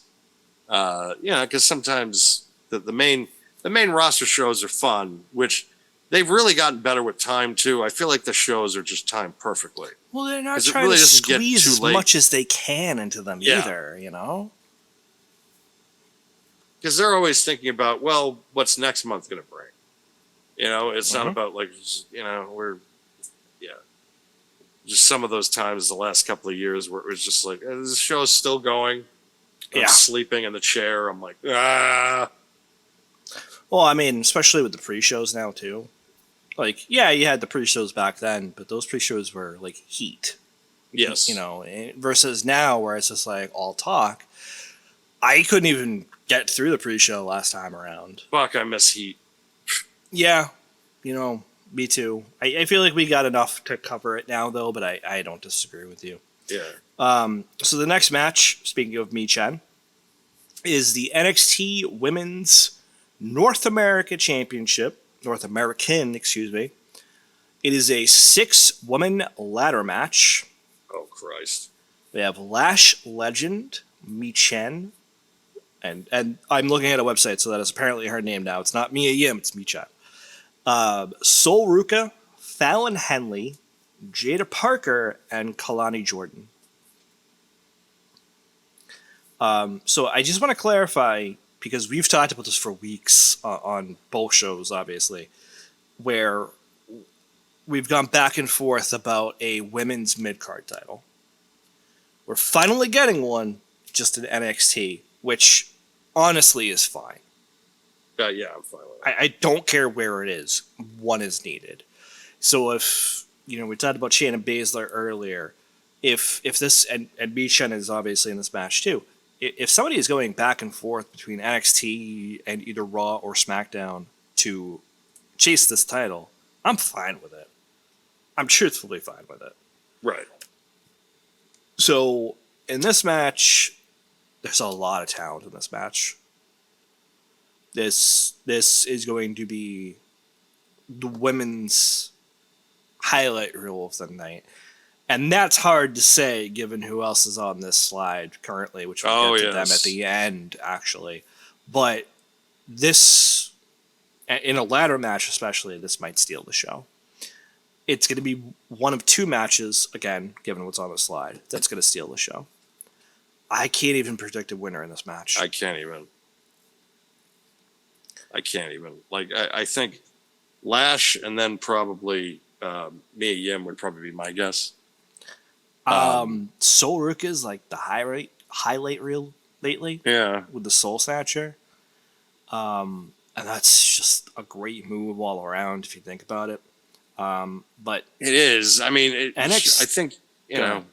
Go ahead. I really didn't have a point. I was just going to say. Okay. I think she'll have great highlights in the match. I don't know though if she's considered ready for like. No, and that's the belt. thing. I 100% agree. But the one person that I feel might be that they're huge on is Kalani Jordan. Yeah. I think those three, Lash, Mi Chen, and Kalani Jordan, have a very, very big chance of winning this. But I think this is going to be a lot of fun to watch. I agree. A lot of fun to watch. So I believe, let me scroll up here on the page I'm on. I believe that brings us, because we're going to skip the women's match that we talked about, to the NXT Championship. Trick Williams versus All Ego Ethan Page for the NXT Championship. It's very interesting that Yeah. he's getting a shot right out the gate. Yeah, because if you think about it, Brian Pillman Jr., a.k.a. Lexus King, did not get this kind of an opportunity right out of the gate. No. Which makes you think that they wanted this guy years ago, and then he decided to go the other way.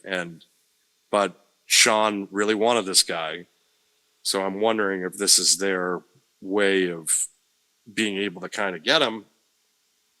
It is a risk because you're bringing in a guy that he's beaten no one, and are you going to put the title on him is the question.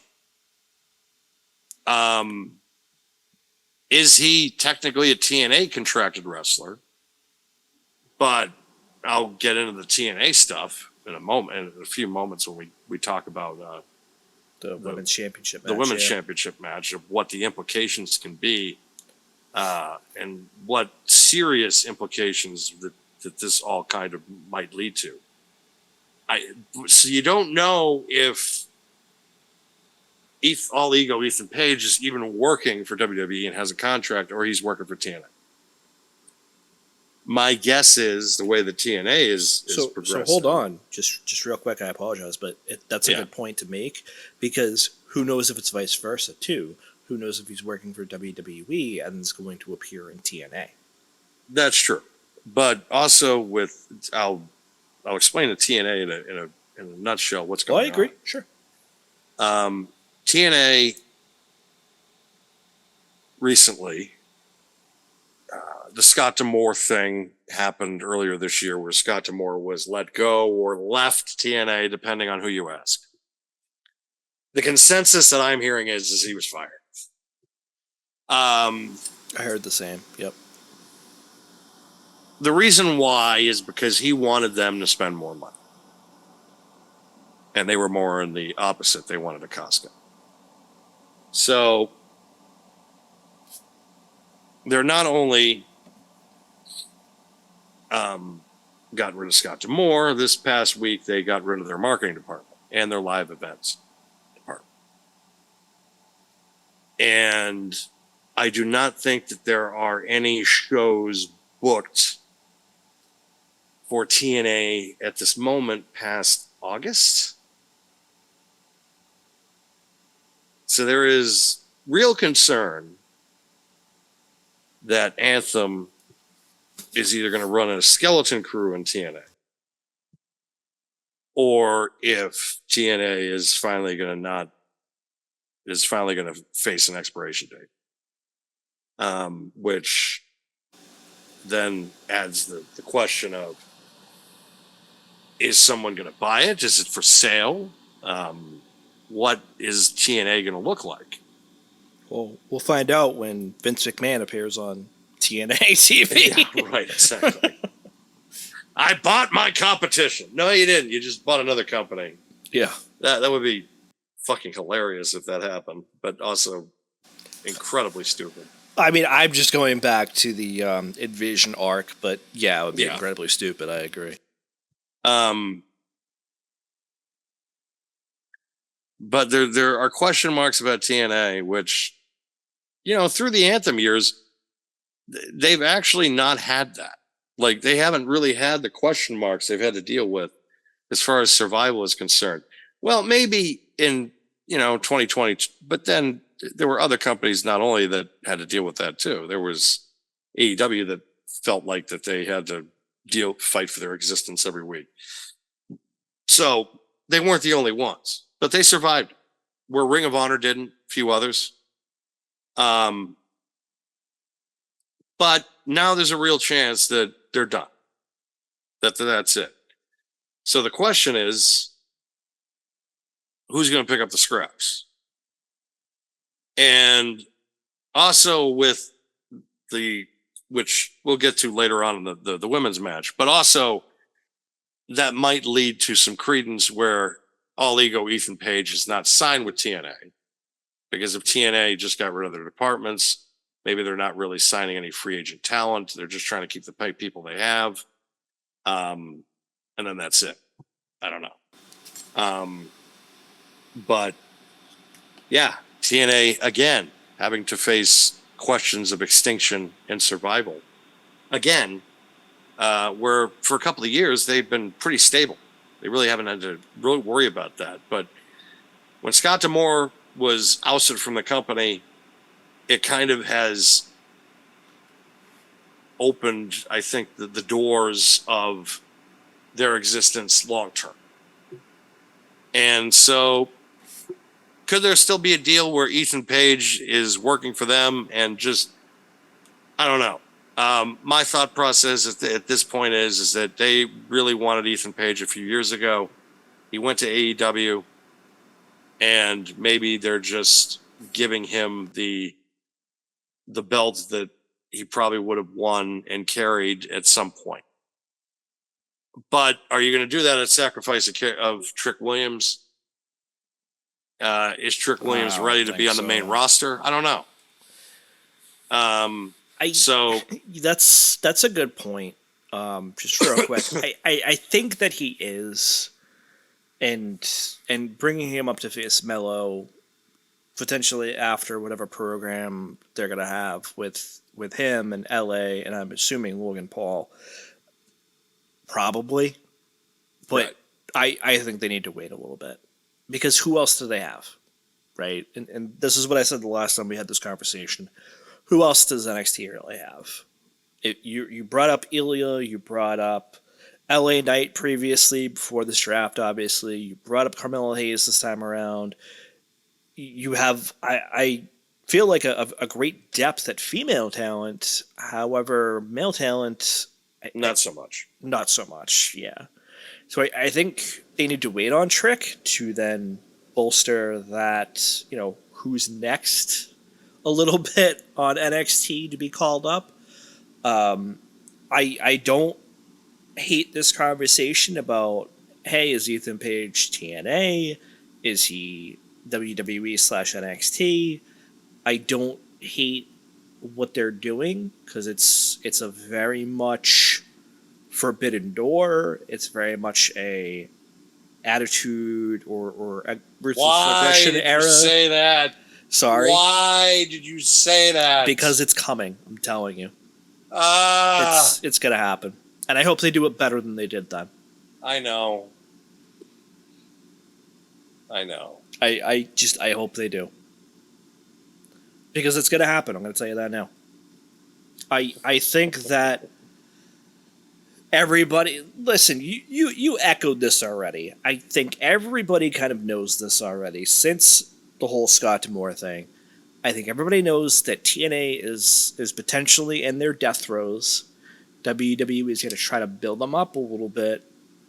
And I think that one way or the other, they either get the library and some of the talent, or they get everything. One of the two. I don't know if they're in the market for the tape libraries anymore. Only because of the way Peacock is structured. Where they're going to Netflix. Yeah, that's true. But it's true. Yeah, exactly. That's true. All right. Before we go down the rabbit hole, let's move on real quick. Yes. So we don't know the main event. We're assuming it's going to be Trick and Ethan Page, but we want to talk about this one a little bit more in depth. And I truly hope it is the main event because this is going to be a great match regardless of those implications that we were talking about before. But it is for the NXT Women's Championship. Champion Roxanne Perez against TNA Knockout Champion Jordynne Grace. At one time, a future ex-wife candidate. She still is. Yeah, I'd say so. Or future wife, period, regardless. I mean, listen, she kicked my ass. So, I mean... Yeah, exactly. It's just, and I got shit for that at some certain points. I'm just like, because Cornette called her a butterface once, and I was just like, don't say that about her. Come on, Jim. That's not fair. That's not right. I don't subscribe to that. I don't subscribe. I subscribe to Jim. Sorry, I subscribe to Jim, but I don't subscribe to that commentary. I'm half and half with Jim. There's some stuff I like. Shut up, and then there's other stuff. Most of the time, I laugh, but it's just like okay. So it's probably like 75-25. Then I'm like, yeah, because some of his current wrestling takes do sound kind of archaic, are just like ancient, but he's still funny as hell about it. So, but I've never, and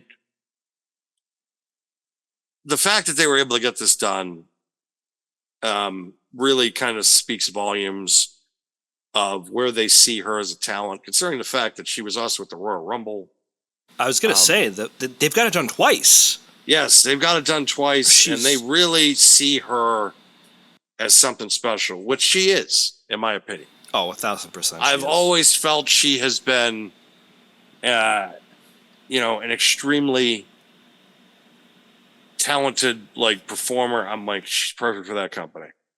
She's perfect for that company, especially now too with Rhea and Bianca. Especially Rhea, because now you look at Jordan Grace and you just think to yourself, "That's the one, dude. That's the one." Yeah. So to your point, Rhea, Bianca, Jade. Yep. Maybe less so, but still in the conversation. Piper Niven, Nia Jax. You could put her against all of that talent, the bigger and the more athletic, and she is. I know I'm big on her, but in the context of physique, Ivy Nile as well, where you can put her against these talents, and just to your point, look what she has done at the Royal Rumble. Look at what she's done in TNA itself. And I know there's people like, I don't want to watch that. Well, watch it, because she puts on great matches too. Look what she did in her NXT singles debut this past week. Look at her breadth of work and just respect. That's all I'm going to tell you. Just flat out respect for everything that Jordan Grace has done, whether it be in a WWE/NXT ring or in TNA. And look at her just overall physique. The picture I posted is the one that they posted for WWE NXT. That's it. That's the one. She was one that I always said. I said she cannot go to AEW because they don't know what to do with her. Well, I mean, look at their female talent. That's not wrong. Exactly. But especially someone of her stature and someone of her nature. And that was something that they needed, that she needed to be smart enough. And especially after when Jonathan Gresham had his falling out with Tony Khan, I think that sealed her fate of, there's no fucking way I'm going there. And so now she has this incredible opportunity to get everything I feel like she ever wanted. And now you bring Scott Steiner in, because at one point she was called herself, I forget what she called herself, but it was something of the ilk. Probably like a genetic freak, I would imagine. Yeah, it was something of that nature. I forget the exact. Oh, it was Big Mama Pump. Okay, that's what she called herself. Okay. Yeah, Big I was gonna say, because Steiner's thing was always the genetic freak, which I was just like, girl, yeah, like she was, and I've had my eye on her as far as talent is concerned, at least 7 or 8 years, at least. And for her now to be on the cusp, and especially the fact that they are, look at,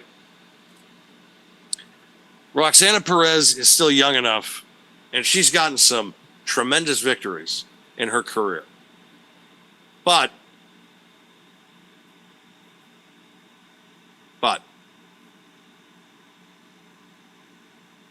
this has the opportunity to be something with historic implications.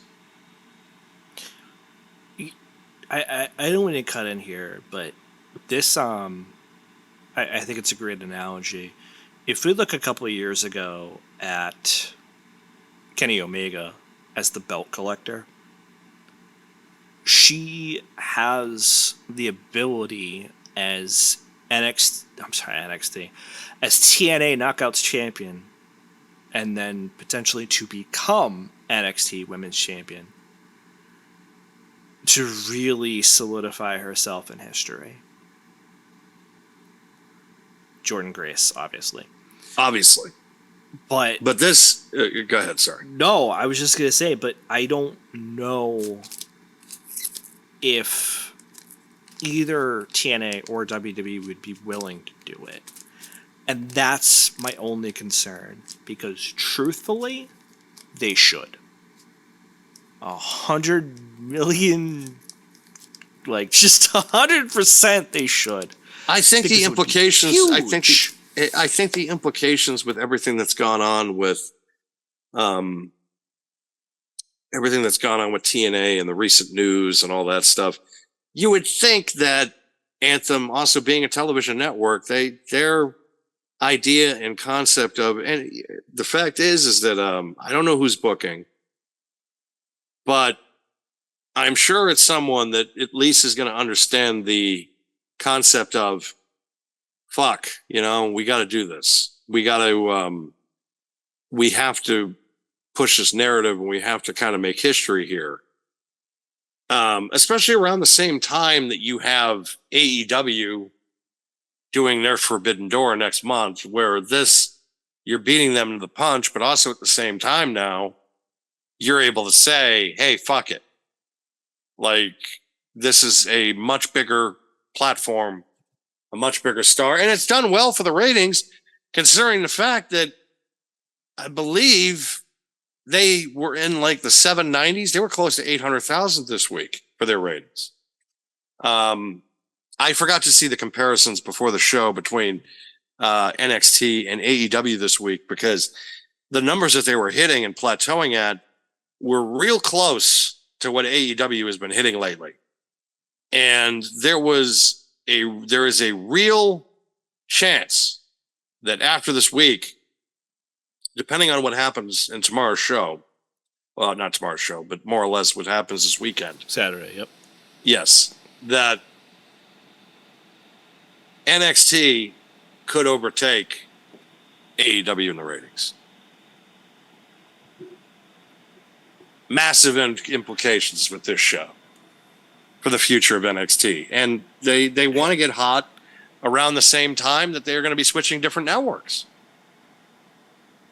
So there's massive implications for when you go over to CW, but there's also massive implications as far as the narrative is concerned, because this was the same brand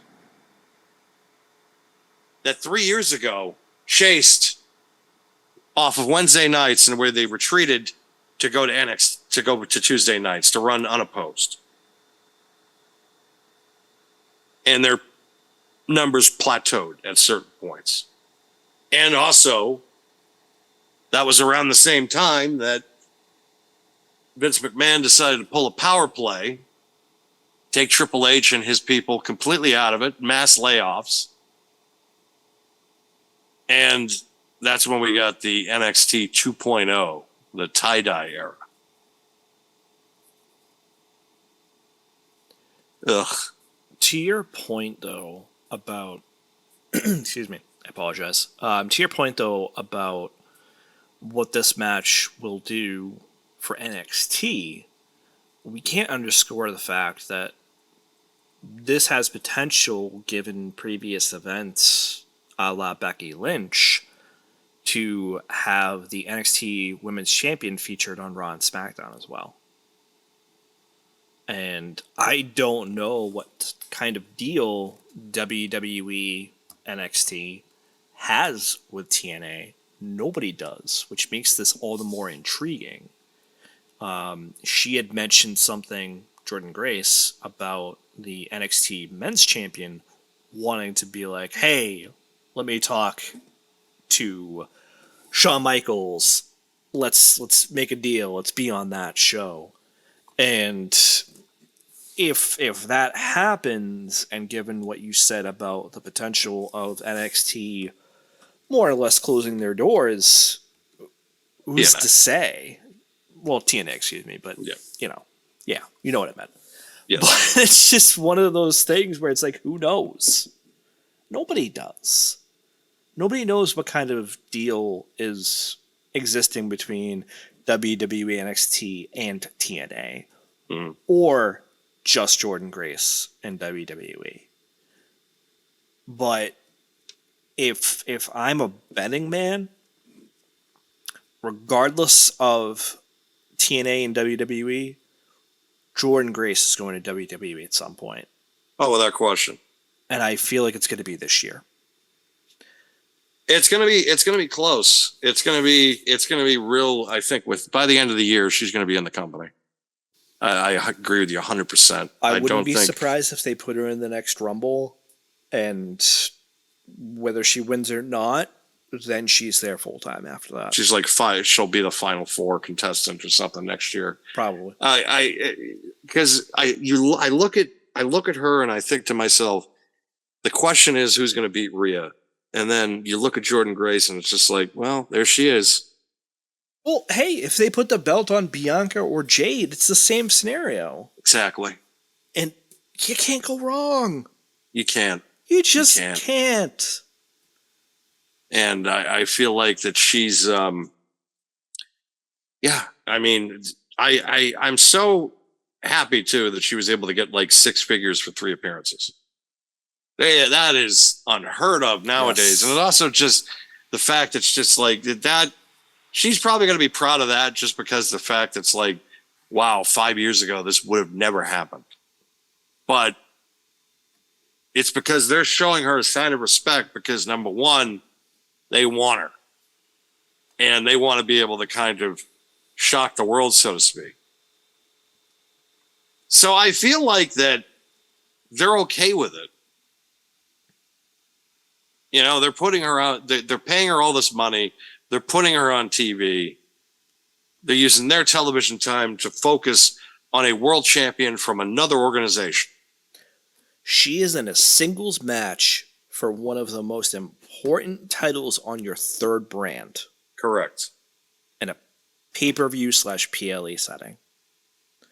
Royal Rumble is a little bit different. Okay? Let's it's a crapshoot, yeah. So not just that, but let's talk about the feel good of the year prior or 2 years prior for the Royal Rumble with Mickie James. Right? She was also NXT Knockouts champion. This was a feel good to make things right. Everybody commented on that, knows that. You and I have discussed that as well. Jordynne Grace is not a feel good contract. This is a, hey, we want you. Yes. Let's put you in the Royal Rumble, one of our marquee PLEs. Putting her in NXT is not a demotion by any stretch of the imagination. No, it isn't. Hey, you're that good? We want to see you work against one of our top talents in our third brand, our developmental brand. And it's going to be a sick match, let's be real. It is, without question. But it's also that testament. Match. It is. But it's also a testament to exactly what you said. They want to work with her. They do. They do. They want her. Let's be real. This is courting. They are courting her. They want 100%. To be able to say, hey, you know, like we're going to take you seriously. We want you to come work for us. Yep. And 100%, that's what's working. And I'm not going to pick a winner because I really don't know who's going to win the match. But I feel like that it's tough to call. But I wouldn't be surprised either way. In my honest opinion, give it to her. Give it to her. Just do it. It doesn't help. It doesn't hurt Roxanne whatsoever. All this does is help TNA and help Jordynne Grace, and that's what you want to do. So here's a thought, maybe a pipe dream, but I want to run it by you. Obviously, considering we're talking about it still. Again, as I mentioned earlier, after Clash at the Castle, your next WWE PLE is Money in the Bank. Just for the sake of argument, again, we've seen NXT talent, whether it be in the men's or the women's matches, for Money in the Bank. Do you maybe see them saying, okay, well, in the future, NXT women's and men's champions get an automatic spot? Could you then theorize, and granted, like this is a pipe dream, as I said, could you then theorize that Jordynne Grace wins, and then they put her in the match? I've never thought about that before, and I'm mad at myself that I haven't. We never had to. No, because it's just like this thought process of putting the champion in. That is a great idea because then it's just like it opens the door. Yeah, for that person at any point, and just what a way to also make a star overnight. Yes. Which, that's what you need to do with the Money in the Bank. That's why I said earlier I wasn't hating on Sami Zayn winning, because it's like Sammy's already a star. He doesn't need it. Well, And to that point, neither does Jey Uso. Just want no, to say that real quick. Problem with Jay is that All right, I'm we're talking starting to about the wonder- women. We're talking about the women. no, I know that. I know. Go ahead. I'm sorry. No, it's fine. No, you're right that we're, but I really don't think there's much for me to kind of add to it, just because the fact that it's just like, I want Jordan to take it just because I want her to win, but I understand if you don't want to have her win.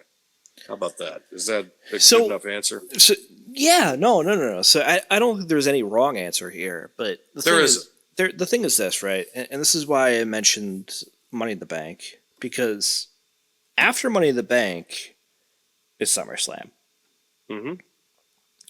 So you can line up 3 very easily with this one right here, NXT Battleground, then go into Money in the Bank the next week, which would be a little bit tough for her, but it's a week, let's be real. Mm-hmm. And then have her go into SummerSlam, whether it be to defend the NXT Women's Champion or to cash in. And then she has a deal. I don't think that she... Let's put it this way. I don't think that she should win a Raw or SmackDown Women's Championship, but who's to say? If anything, WWE has found a legal way to tamper. So, I mean, that's pretty cool. Yeah, that's true. I mean, like, because it's like, hey, thanks for coming. Here's our number. Call us anytime, especially in 6 months when your deal's up. But at the same time, it's just, the other company's doing it. Why don't we do it? I feel like that's kind of part of it too. It's just like, why are we letting him have all the fun when we can start doing some of our own shit? Yeah. And that's kind of where I get from this, but also just among other things, it's just, we've wanted her. We might as well tell her that we want her and bring her on now. Yep. And hope for the best. But at the same time, I don't think they need to hope for the best, because I honestly think that she's ready. This is what she wants. She wants to be able to be in this company and be held in a very high regard. And right in the door, she's being held in a very high regard, and she's the champion of another organization. Yeah. Yeah. That's the thing. And that's what I hoped for Mickie James 2 years ago, but that didn't come to fruition. And let's be real, that we know there are reasons for that. That's fine. Well, too, it's just her age. I mean, the fact that's why I'm is saying that, it. Yeah. She was in advanced, a stage where she just wants to wind down. But when you look at with Jordan Grace, it's like, no, I want to be. You've got time. Yeah. I want to be numero uno. I want to be number one. Yep. She's got a chance now to make it, to not only become one of the top tier talents and all, which she already is. She's one of the top female talents in wrestling.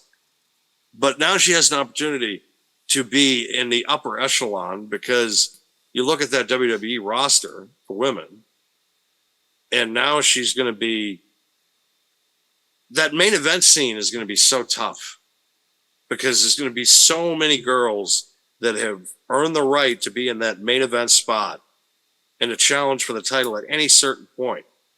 And where the WWE, the men's side of things, sometimes you just look at it, like we were talking about with Raw, we were talking about with NXT, where it's like the men, they don't have the depth that the women do. Right. Like the women, it's just like they got talent coming out of their ears. But with the men, it's just, it's difficult. Yeah. So again, NXT Battleground, I believe it's Sunday, actually, now that I think of it. I'm going to have to look really fast, just saying, sorry. NXT Battleground is this weekend, however. Catch that on Peacock, obviously. That'll be in Las Vegas at the UFC Stadium, I guess. It's actually Sunday, I apologize. So that's going to be a great card. We already kind of went through that. Obviously, you have Trick versus All Ego Ethan Page. You have this match as well that we've been talking about for the last little bit here with Roxanne Perez and TNA Knockout Champion Jordan Grace. I think it's a great card. I think there's a lot of implications here moving forward for WWE, whether it be NXT or Raw or SmackDown with TNA. So we'll kind of have to see how that goes.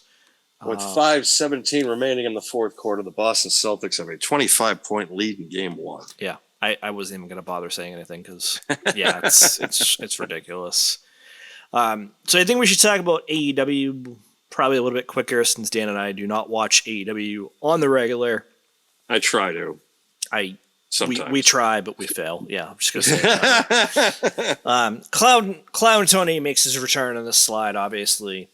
MJF has returned, obviously. He kicks off Dynamite this week.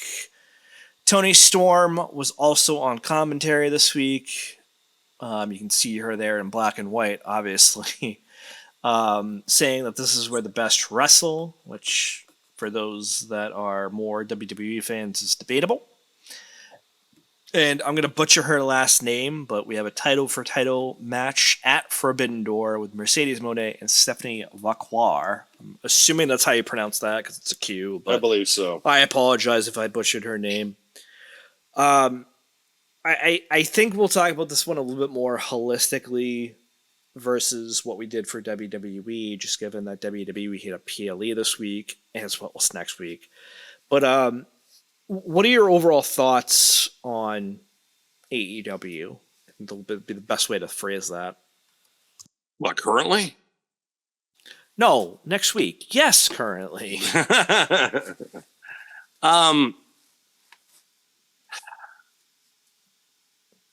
I think with MJF back, it doesn't feel the same. The crowds don't feel the same. I think it's just it's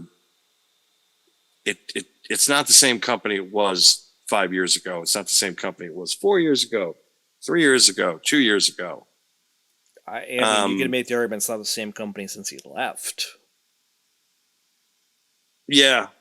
It's been since Cody left, you feel like that the company is just, it's been almost like in a kind of a nosedive direction. Well, I don't even mean it that way, but I mean in the sense of they've signed Mercedes Moné, they've signed Will Ospreay, they've signed Okada. And it hasn't done anything. That's true. It hasn't done anything. Their numbers haven't gone up. They have done nothing. The only thing that they have done is appease their current audience, but that's it. The problem is that their current audience is that same it's audience. There. It's always going to be there, but the problem is you're not growing your audience. Like with Forbidden Door, I've said it 100 times, and I'm going to say it again. I'm going to keep saying it. The only people that watch New Japan are the same people that watch AEW. Yep. So you're not gaining anything by this. It's not anything like, oh, this is outstanding. No, it isn't. No, it isn't. Because all you're doing is fulfilling the needs and the wants of your fan base that you're already watching the show anyways, no matter what you do. What are you, fucking Spock all of a sudden? The needs of the many outweigh the needs of the few. It's just stupid. It's just dumb. Like, I'm tired of just...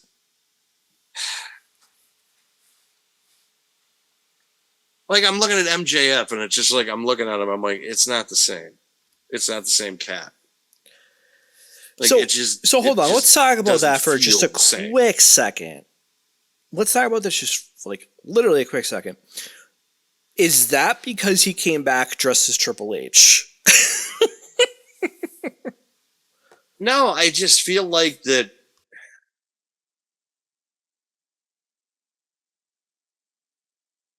He doesn't fit the company, in my opinion. At least now. Is he a good promo? Yeah, he is. He's a great promo. He's but I always feel going like to be a that, great promo. Yeah. yeah, I feel like his promo work would be better respected elsewhere. Sure. And the fact, too, that it's just, is he going to be able to match up with the work rate guys? Yeah, he has. You can look at that Iron Man match he had with Daniel Bryan, with Bryan Danielson. But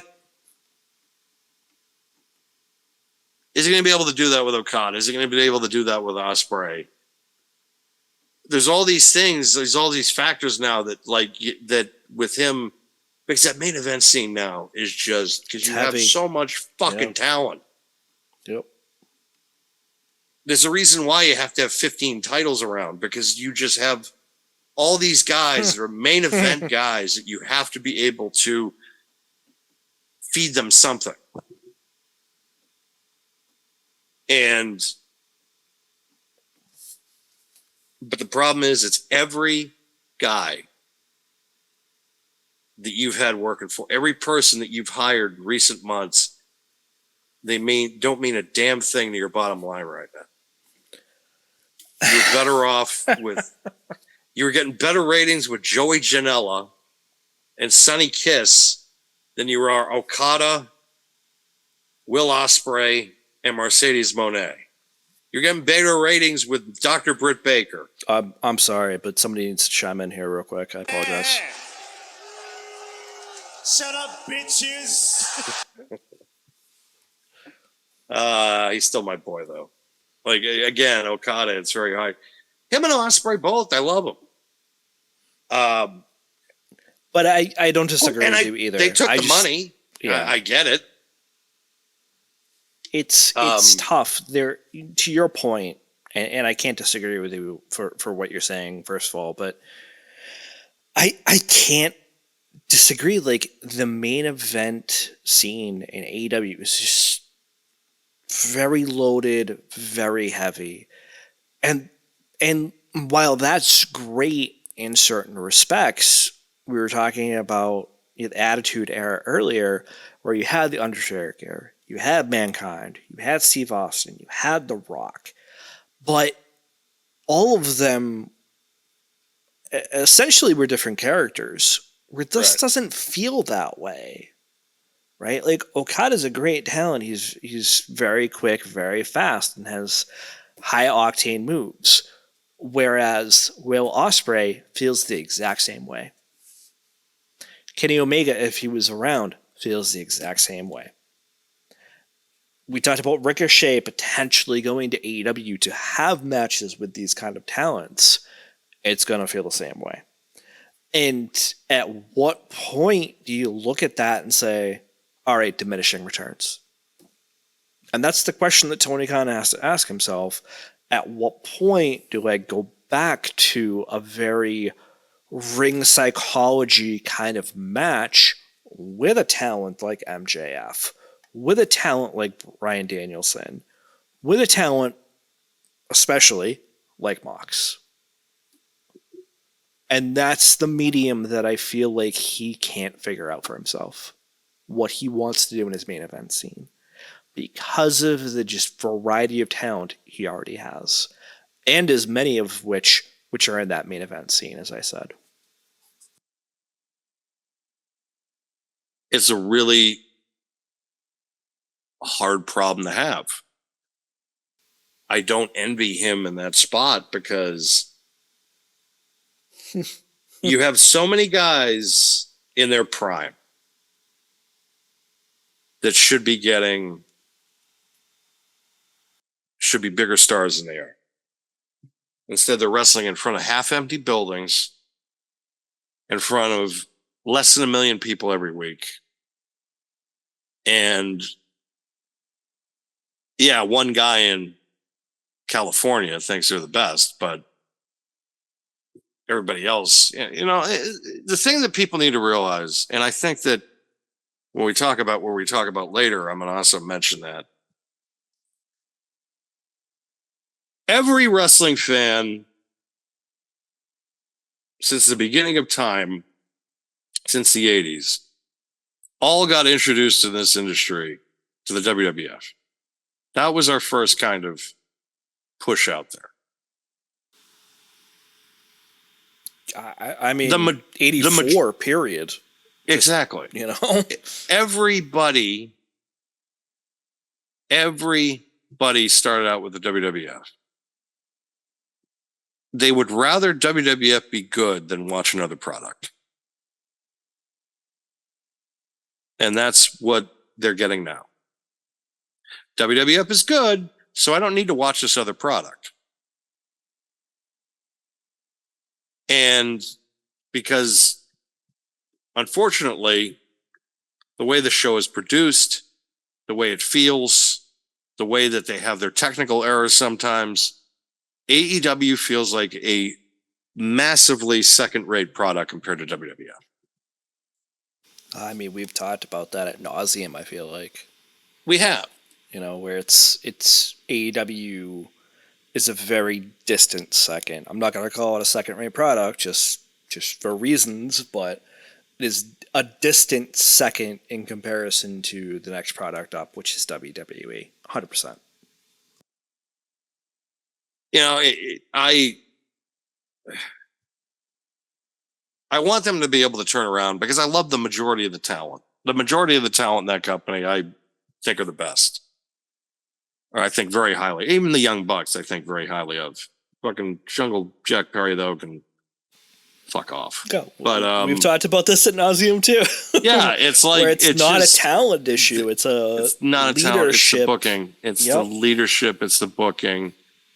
If Tony was smart, he would put in somebody or a committee that knew what the fuck they were doing, because you can't go from being a fan. Even I know this, right? And I think I'm one of the smartest people when it comes to wrestling ever. But the problem is that I've never been in a position of a booker, at least in real life. Video games, yeah, but video games is a fucking fantasy land. I have a mind for this. I understand where people are going sometimes. I have a good being able to foresight, you know, and being able to kind of be a pundit and call it like it is. But I would not put myself, put me on a writing team, maybe. I could sit there and, you know, get a feel of it in the first few months, and I'd probably be like, okay. But I couldn't take over AEW tomorrow and feel like that I could just, am I confident enough that it's like, give me 2 months and I can get this thing going? Yeah, but at the same time, half your talent is gone, by the way. Yeah, because I'd fire half of them. That's what I'm saying. I'd be like, you're gone, you're gone, you're gone. Jack Perry, gone. You know, like, you know what? Listen, say what you want about Jack Perry. I'd keep him for a little bit. Game 1 goes to the Boston Celtics. Yep. Yes. I'd keep Jack Perry, though, because he's, at this point, established himself very much in the same context of Dominic Mysterio as an established heel. And a heel that people love to hate. So I'd keep him in that context, but he's also on probation because I don't see that lasting. He has to be a heel regardless, though. But to your point, I think that, you know, as I said, we've discussed all of this ad nauseum so many times on this show, where AEW talent is in a great place. It is. But the way they get booked is like a 360 go the other way. It just is. Like, I don't like the way he books them. I think that in some cases he's booking dream matches, which, let's be real, certain people care about and others don't. I think Bryan Danielson is one of those that got booked very well initially, but since Okada especially and Will Ospreay obviously as well have come aboard, has just kind of gone down the card a little bit. Mm-hmm. You have a lot of great talent and you have all those championships like you were saying before, Dan, and what are you doing with them? No. What do you exactly? And I totally am empathetic to the cause of, hey, you have IWGP belts, but that's theirs. You shouldn't have control over the booking for that. Correct. But at the same token, we were just talking about Jordan Grace and Roxanne Perez. So at what point do you say, hey, listen, I might not have control over that, but it's good for fucking business? Because TNA, unlike TNA is in a financial position that they're in, and it's just a network that's like, I don't know if this is financially feasible for us anymore. Sure. New Japan Pro Wrestling is in a much different position. The fact of the matter is that if I'm New Japan Pro Wrestling, it's like, why do I want to work with this guy, considering the fact that he's gutted me so many times? You think about the top talent that in the last 5 years that AEW has taken away from New Japan Pro Wrestling, Kenny Omega being one of them, and now in the last year, he took away Will Ospreay and Okada. Okada was their Hulk Hogan. He was or John Cena for that matter, Roman Reigns, wrap him up in one. The biggest fucking guy, the number one guy in that company for over a decade. Hey, hey. Shut up, bitches. And now he's working for AEW. And now New Japan, because of the situation that they're in, with the talent that they don't have, they have to employ and give the championship to Jon Moxley, one of the top stars for AEW. That's how bad situation is with New Japan is. All right. So to that point, let's talk about, just very quickly, mind you, let's talk about what's on the slide right now. Mercedes Moné, the AEW TBS champion, versus Stephanie Lacroix, who is IWGP champion. I think she's the strong champion, if I'm not mistaken. Strong style champion, yep. Right. Which was the title that Mercedes had lost Yes. to Willow Nightingale after the ankle injury. So really, it's a belt she hasn't lost. That's what I was gonna say. Like, that was an audible.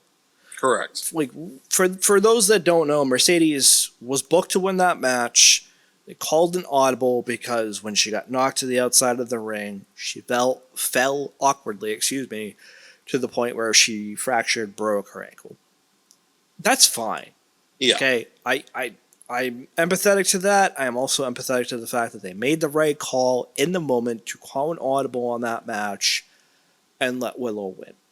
I'm fine with that. That's not my issue. My issue with this match, though, against Farquhar is the fact that if Mercedes wins, she gets back a title that she never lost, as you said. But also, what does that do for Stephanie? I don't like it. So, I feel like, and listen, like, we talked about this to a lesser extent, that they are typically employed by multiple companies in AEW because AEW, Tony Khan, does not really care as much who you work for outside of AEW. But when you have this kind of match and you have it at Forbidden Door, as we kind of talked about earlier with Jordan Grace and Roxanne Perez of this is not a Forbidden Door, but this match specifically that we're talking about is, at what point do you kind of sit there and be like, hey, like, this match shouldn't happen? I'm okay with a champion versus champion, but if it's a champion versus champion in the context of if Mercedes wins, she gets both titles, I hate it. I just do. I do too.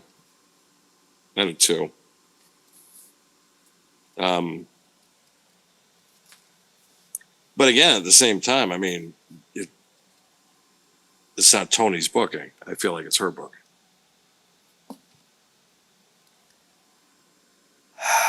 And that's kind of my problem. Yeah, you're not wrong. I will And say because that. I feel like she's in the position she can call her own shots. And whatever, Mercedes Hogan. Sorry. I mean, said Monet. I was gonna say Dennis Stamp, but yeah, either It doesn't one work for me, brother. You know, I'm not it's just- booked. I'm not booked. I'm not booked. Not booked. But I'm not involved. You know, it's just But I want you to be there. I want you to be there. I want you to be there. My last match. What's this last match? No, it was not. Fucking Terry, come on. No, it's just it's hard. It's hard. It's hard for me to get behind this because I want to be able to be like, oh, they're doing great with this. They're really booking it. No, it's just I feel like that's what WWE's doing now because they're just like, let's do this before this fucking asshole does it to herself. You know, no, because it's stupid. It's so dumb. Yeah. It's like she's the mid-card belt collector because, you know, that's the mid-card title for women's and this is the mid-card. It's just fucking stupid. And the fact is that this is why she's never really been one of my favorites because I felt like she's always thought of herself as being a bigger star than she actually fucking is. And this is why that when they gave her all that fucking money, it's like, all right, whatever. But That's how I feel about that. I agree. All right. So, having expressed myself through burping, Yes. I figure let's move on because I don't know what else we can get out of that conversation. This was your idea topic for the week, outside of the week in wrestling. So this past week on Vice, which is the same channel where you can find Dark Side of the Ring, also produced by them as well as Dwayne the Rock Johnson and Danny Garcia, ironically, as you can see in the middle picture. Who killed WCW? Oh boy. So Dan, I'm gonna let you pontificate for a little bit. So, look at. I think we already got our answers very early on in this series. It's a 4-parter. Again, there were because they talked about the positives that Bischoff did, and then they talked about the negatives that Bischoff did, which they feel like ultimately killed WCW. WCW wouldn't have reached the heights that it did in 1996, 1997, 1998 without Eric Bischoff.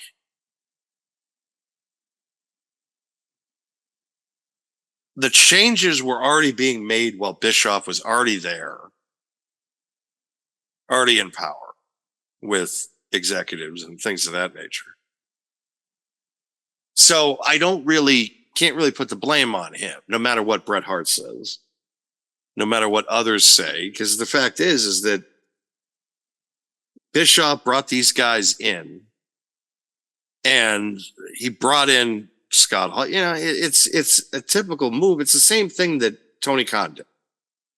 Except I think they paid a lot less money than some of the fucking figures that I've seen this guy do. In retrospect. Some blame it on Hulk Hogan, saying, you know, Bret Hart openly said that Hulk Hogan was the puppet master and Bischoff was his puppet. Look, when you're the number one guy, when you're the fucking man, and you've sold out, look, there are very few guys in this industry that have earned the right to say that doesn't work for me, brother. Hulk Hogan is that guy. He's earned the right. when you've made enough money and sold out enough buildings and fed enough families in this industry. Because, all those guys can say what they want. All those shoot interviews, fuck the Hulk Hogan, right? By Iron Sheik and all that stuff. If it wasn't for Hulk Hogan and the machine that was built behind him, the Iron Sheik wouldn't have got an $80,000 quarterly check from the LJN figures, which in the mid 80s was pretty big fucking money.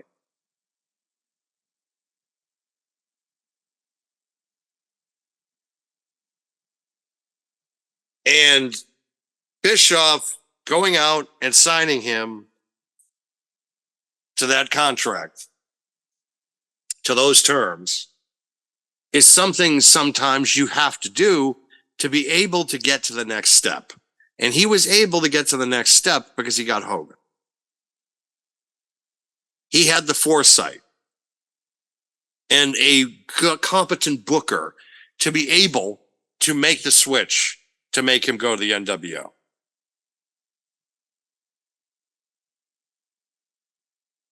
And the fact is at the end of the day, Eric Bischoff was in a no-win situation with WCW. Yes, he turned it around. Yes, he made it profitable. Yet, yes, he made it the #1 professional wrestling company in the world. But then you had guys like Brad Siegel that were ahead of him, that did not want professional wrestling on Turner, including how pissed off he was when he found out TNT had to give up 2 hours of Monday nights to WCW. Because that was supposed to be the sophisticated of the Turner networks. But it was the right decision. And Bischoff knew what he had to do. He booked it in the Mall America, the first episode, because he was just like, I don't know if we're going to be able to fill the buildings. First episode, and he was able to make a cool visual for that very first show.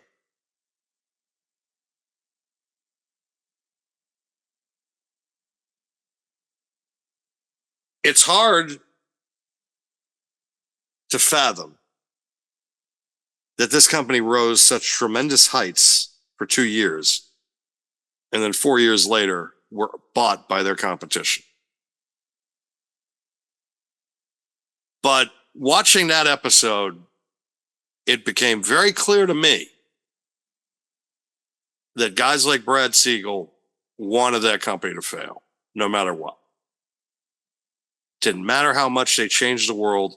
It didn't matter how many fucking NWO shirts they sold.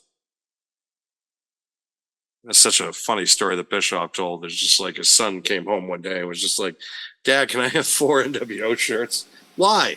Well, because my friends think they're really cool. And he's just like, all right. Yep. Yeah. Bischoff created a product that was actually bigger than WCW, and that was the NWO.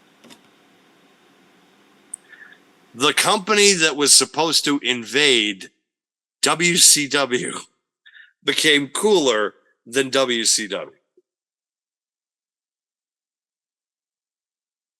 And it was because of the guys that he had in there, in that group, and the initial turn, and how they did their promos, how they did their attacks. Everything was talked about. Everything was thought out. Like they talked about, we're going to film it like an episode of Hill Street Blues, which I was just like, holy shit. Like they were doing network TV tricks for production and wrestling. It's like, because you're thinking about that in 1996, which is pretty much unheard of. Because Bischoff was a television guy taking over at a time where guys were booking that company that thought still the live event business was the way they were going to generate revenue still. And they didn't realize with the explosion of cable television that these networks were going to be willing to pay for content every single week. The days of syndication were over. You don't have to pay or they pay. Those days are over. And Bischoff knew that.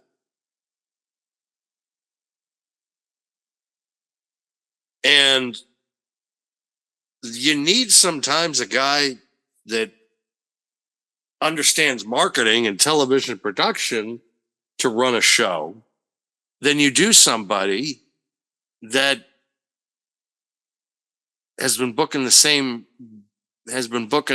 town since 1974 in 1995.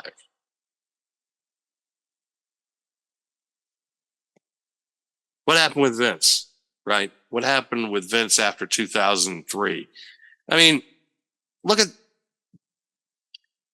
the shape the company was in heading into the Attitude Era. The Attitude Era happened by accident because Vince was completely out of ideas. You can make an argument that in 1995, 1996, Vince McMahon was creatively bankrupt then. And the only reason that things started to turn around is because of the Attitude Era, which was more the talent that he had and not so much what he was doing with the booking. You know, I view that differently after watching this episode, though, because if we go back to the episode for a second, NWO was attacking everybody. Yes. And I think the answer to that is that Attitude Era. And specifically, if we go back a little bit, and I've said this in the past, where for those that remember the 24/7 title, which was dropped about a year and a half ago at this point, I believe, the precursor to that is the Hardcore title.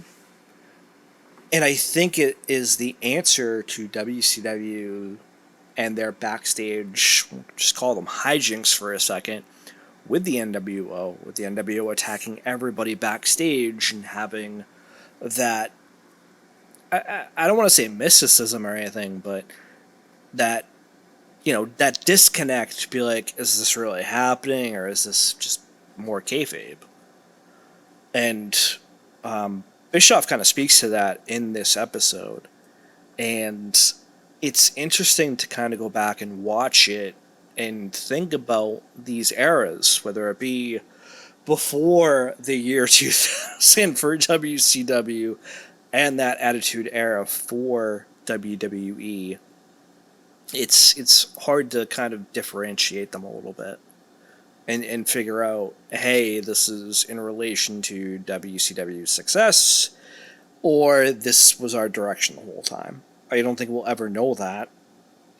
Perhaps thankfully so, just given redacted McMahon's, dealings, as it were. And maybe we don't need to know, but it's an interesting side note to that conversation, at least. I did like the intro when Kevin Nash goes and he's just like, thanks for the cash. Yeah. Yeah. Because, he earned his money. I look at a lot of the talent because they're just like, look, Nash earned his money, Hall earned his money, Hogan earned his money. And the reason why I say that is because of the fact they're still fucking selling those shirts. The problem is it's not making money for WCW, it's making money for WWE. Yeah, exactly. It's like WWE, I think, like they paid just for that NWO license alone. Jesus Christ Almighty! Because I think they paid like $2.5 million for the company, for the WWE, which was the remaining contracts that were not inked with Time Warner, and also for the videotape library and the trademarks. So it's like that NWO trademark literally pays for itself like in a quarter, because it's still selling over like 10, 20 million in revenue every year for shirts. Well, It's ridiculous. NWO is always on the top 10 of merch. Always Merch sales. Yeah. Like that them and Austin, it's like neck and neck every year for who's going to be like in the top 5. I think Austin last year was their biggest merch seller, if I'm not mistaken, which I don't It's remember, but he still was a definitely phenomenal- in top 5 regardless. it's still a phenomenal statistic. And Oh, the same thing with the yeah. NWO. Yep. And the staying power that those entities have had, and it's true, because it some of the most fun in the wrestling industry that I've ever had is during that time. Like, because For either company, too. you were excited to watch on Monday because you were like, "What the fuck are they going to do next?" We've And- talked about this where it was like you're switching back and forth because you want to see what the other is going to do next.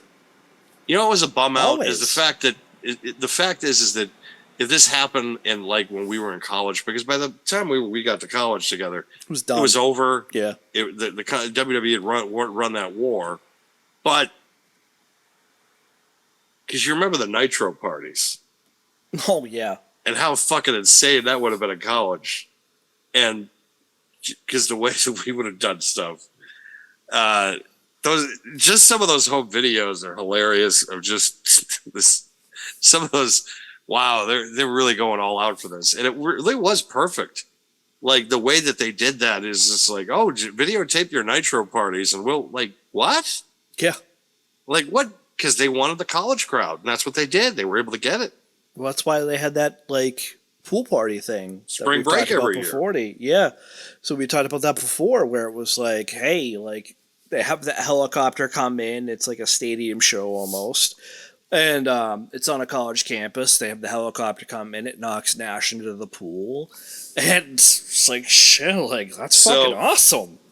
There's a poster that's been going around for years, and it was from that club in Daytona Beach, Club La Vila.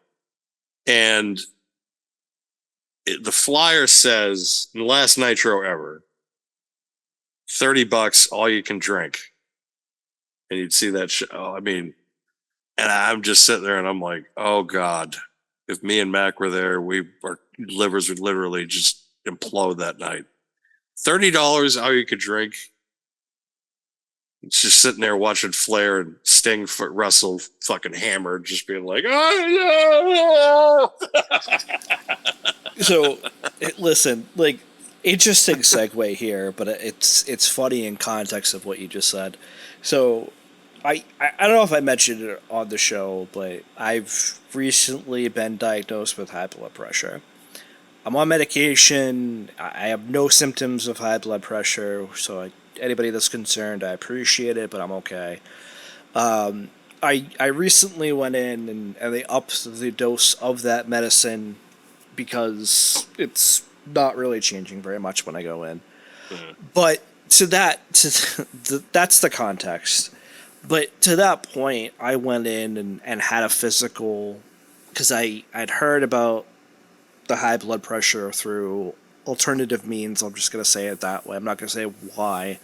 But when I went in, my doctor told me, oh, well, yeah, you're they do the whole blood test and everything, especially at our age.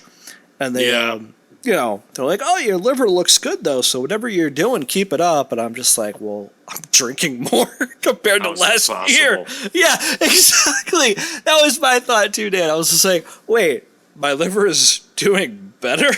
What? What? Oh, what? What are you speaking to me right now? What? Yeah. But I digress. I apologize. I just thought that was very funny considering the context. No need to apologize on this book. I apologize to the listeners that are like, talk more about wrestling and less about you, asshole. Enough about your shit. I'm tired of it. Yeah, exactly. Last 3 weeks has just been bullshit. I'm sorry. All right. So just real quick to that, I'm going to say the following. Shut up, bitches. All right. Thank you, Okada. I need more reasons to play him. But it's tough. It was tough watching this episode a little bit. The first reason I'm going to say is because it's an episodic show. Yeah. And I feel like, especially those fans that are around for it kind of know already some of the stuff that they're talking about.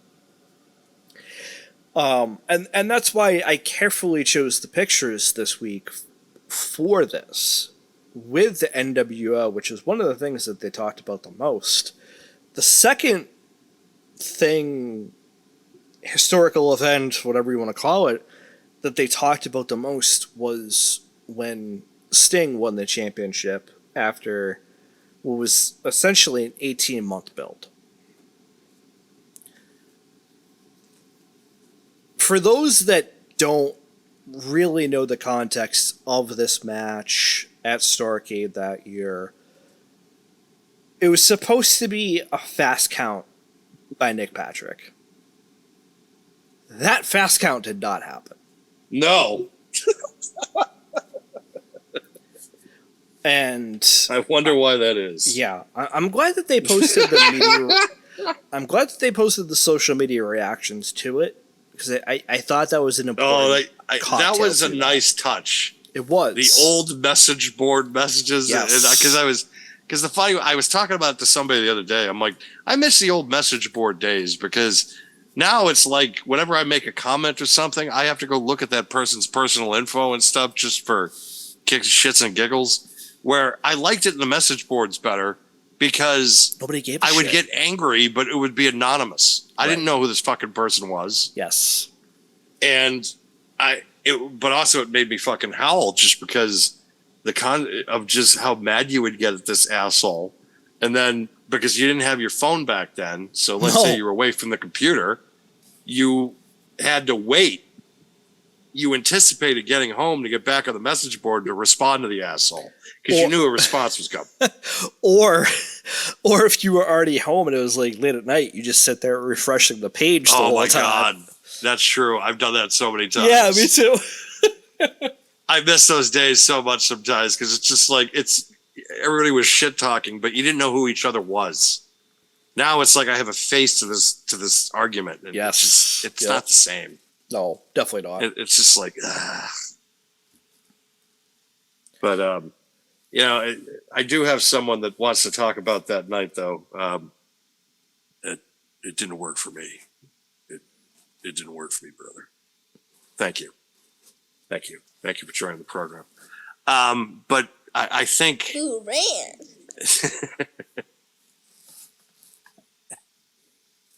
it's tough because it's like. I love Hogan.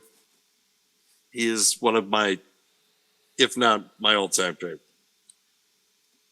But at the same time, it's like, just fucking put him over. Just fucking do it. Especially for an 18-month story. You've been killing everybody for 18 months. Not tonight, brother. No, tonight. It's got to be fucking tonight. It's been a year and a fucking half. Plus, it's your marquee show on Starrcade. You're gonna get fucking paid the same. Like the buy rate's gonna be fucking mad. It's their biggest buy rate they've ever had. So the money he is gonna make is fucking massive. Yeah, they're already in the building. Fuck it, just lose. Who gives a shit? Who cares? I'm not booked. I'm not booked to win. Ugh. It's funny because Sting is just like, well, I knew he was going to pull some shenanigans. Of course you knew. You knew it was going to happen. That's the one thing that Bischoff says that I thought was very telling. And there's two facets of this that I'd like to talk about real quick. That's one of them, right? Where Bischoff even says, like, hey, maybe he knew the entire time that Hogan was going to screw him at the last second. And I feel like that's potentially what happened, right? The other is Nick Patrick. So for those that don't know Nick Patrick, he was the referee for this match. He also had tenure in WWE after the Invasion arc. But is there partial blame on Nick Patrick or whoever told him to do just a regular count versus the fast count, which had been already booked, and not telling him if there was any change to that? It's extremely noticeable in the entrance because I've watched the tape back on a couple of occasions. Hogan came out first, and Hogan's doing his little lap around with the belt. Sure. And then he starts talking to Nick Patrick. And it was not a normal conversation. Because normal conversations, you know, you hardly ever notice someone talking to the referee. Right. Especially extensively. But Hogan seemed to be having like an extensive conversation with him. Sure. Yeah, absolutely. And I think it was agreed upon with Bischoff it was going to be a fast count. And Hogan told Patrick, regular count, 1, 2, 3.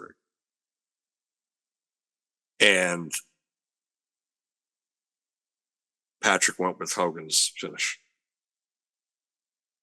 And that's where because when Bret Hart came out to screw over the referee, it's like, this is minute. Because there's no fast count. He just won. Yeah. Match is over. He just won. And now it's like, you're fucking Hogan. Because Hogan just beat him. Which made it that much weirder. It did. And then it's just like, well, they all went to home. They went to bed happy. Everybody left happy because Sting was champion. It's like, no, because he lost. He fucking lost. Wasn't a fast count. It was a 1, 2, 3. Yeah, it was pretty definitive at that point. It was a definitive 1, 2, 3. No fast count. Hogan won.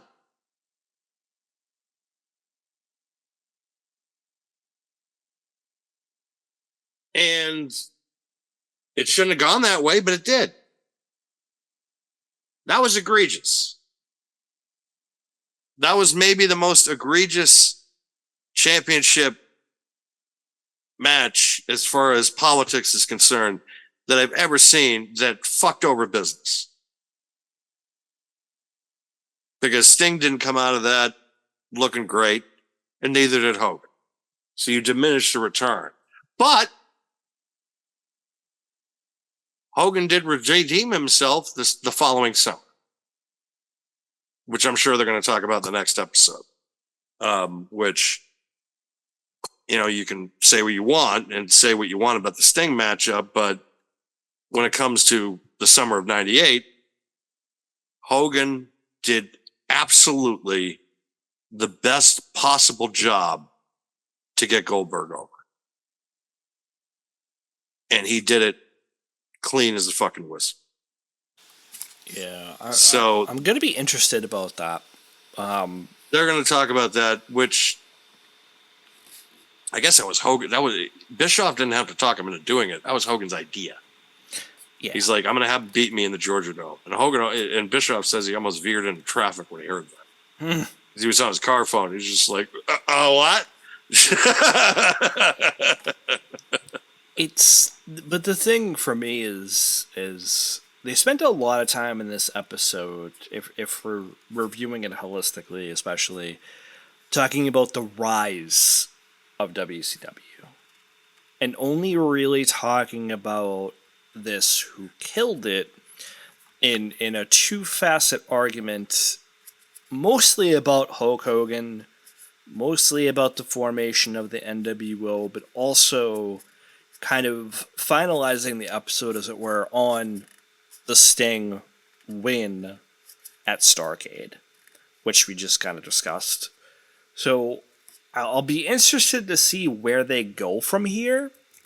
Being an episodic, kind of a show where, as I said earlier, I think, like, for those fans that were, I'll say coherent, if not alive, for all of this, it's like, it's kind of stuff we already knew a little bit. Right. But no, without question. I mean, it is, if you're a deep enough fan, you know a lot of this stuff is going to be repeat material, Right. but you wonder exactly how they're going to be able to pull this off. So that's kind of my interest in it. Plus, Right. hearing from, plus hearing from guys like the executives, it does make things, it makes things more clear, in my opinion, on who really kind of had. Because again, Brad Siegel was just like, I never really wanted this thing. So it pretty much made it explain to me of, all right, you guys were looking for an excuse no matter what. Yeah. I think for me, it was just like everybody wanted it to fail, except for the talent, obviously.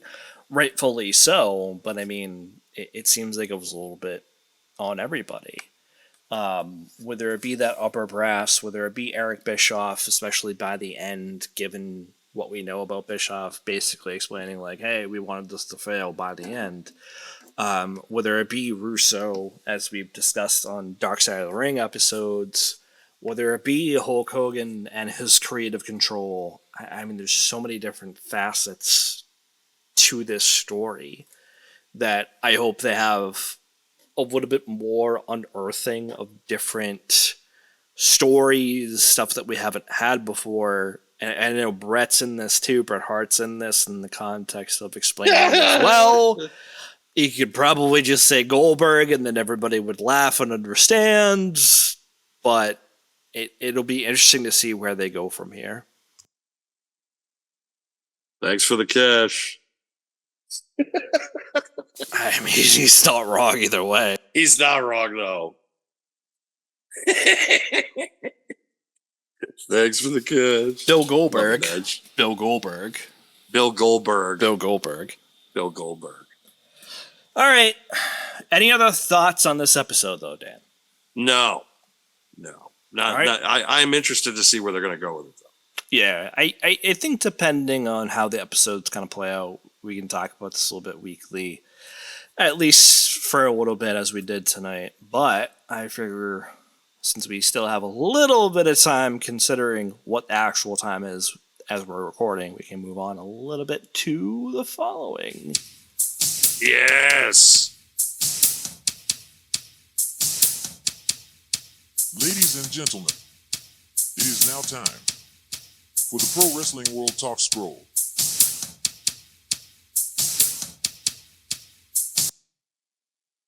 All right. All right. This week, you see his face already, so you know where we're starting. However, this week, we're going to do things a little bit differently. I recently, for the past week or so at least, without telling you, but I'll tell you now, Dan, I felt bad. Because we always start with the most recent. We always start with the most recent. Yes. I figure, let's go backwards. So what, you've been saving posts along the week? I'm No, assuming. I have not, actually. Okay. However, what I did do is I went back to about Monday. Okay. Instead of scrolling down today, we're going to scroll up. Gotcha. So, this, I'm going to scroll up to the actual post itself. And this one is, if you couldn't see it, I'll say it, Mr. ES Guy. Hence, is AEW in panic mode? That's why you saw Tony Khan. The media deal with Warner Brothers Discovery might not be what he imagines it to be, him being Tony Khan, obviously. Warner Brothers Discovery are far more focused on ratings than whatever Tony Khan is trying to sell them. Do you think focus on ratings will become a vital factor in the media rights deal? What should Tony do now? I think it's a great question. It is a great question. And to be quite honest, Tony is taking a risk by not signing whatever deal they're offering him now, because if the ratings go down any further, that number might go down a little bit more, a little bit more, a little bit more. And you also could lose faith altogether at certain points because, look at, I don't know many suitors that would be after AEW other than like maybe Paramount Plus. that would be the only thing I could think of because they're completely out of the realm. They really don't have any entities that are behind WWE as far as that's concerned. I don't see them going to Disney because you're gonna have John Moxley on the Disney Plus with bleeding and fucking every match he's in. So I feel like it's either Paramount Plus or it's Turner. And the fact is that you're taking a big risk by not taking what they're offering now. You're going to get a media rights increase. What I've heard between 100 and 110 and 150 million, which is solid numbers. But the problem is that his thought process was that this next deal was going to be B, meaning billions. Or not just the one. Yeah. Or just the 1 billion, which because 110, 125, the 110 to 150 million that I've heard,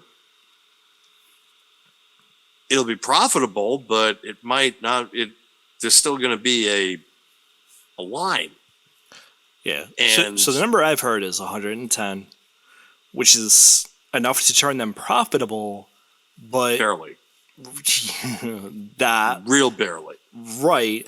Because you think about the fact of that, because we talked about last year that that his talent roster might be between like 85 and 90 million. Right. So let's quantify that now. That was last year. Right. So we're not including at that point the Okada signing, the Ospreay signing, or the Mercedes Moné signing. And the MJF money. And MJF re-signing. Yeah, exactly. So what point is there to say, hey, listen, this is great, but it's still not enough? Is it something where they break even? Especially now that they're doing monthly PLEs or pay-per-views, whatever you want to call them.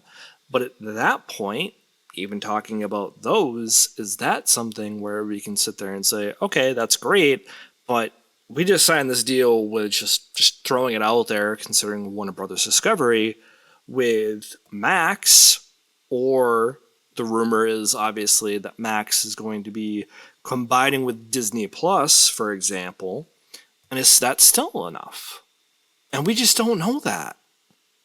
So whatever it ends up being, it needs to be something huge, because he needs to turn a profit to actually pay the talent that he has. He can't rely on pay-per-views to an extent. He can't. He can and he can't, because the pay-per-view numbers have always been consistent. He's always done about 100K. So that's about another $2.5 million a month in revenue, which is you got to cut in half what you're giving to the distributors. And so from that end, that's profitable. Your pay-per-view is sustainable for that matter. But your merchandising is not doing great. Like every time I go to the store, the AEW figures are just sitting there. The same ones that they released 4 years ago, I could probably still find at my Walmart. Even the ones from 2 years ago, they have like 6,000 Hangman Pages and Eddie Kingston's alone. I was gonna say the same thing. Yeah, like if you look at CM Punk, those will probably sell. But if you look at guys from that same time period, like Hangman Page, as you said, like Eddie Kingston, like others, are those selling nearly as well, if at all, versus the CM Punk? The answer is no. I remember when they came out for 4 years ago, and you couldn't see. 4 years ago, it was a fight to get them. It was a fight. I remember I lucked out going to Walmart one time and I got them. I was like, oh my God, I found them. Found a Kenny and the Bucks. I literally I bought them right there. Yeah. So I'm like, because I didn't know. You might not see him again, yeah. Yeah. And then you come to the realization, oh, these aren't that great. But at the time, they were hot.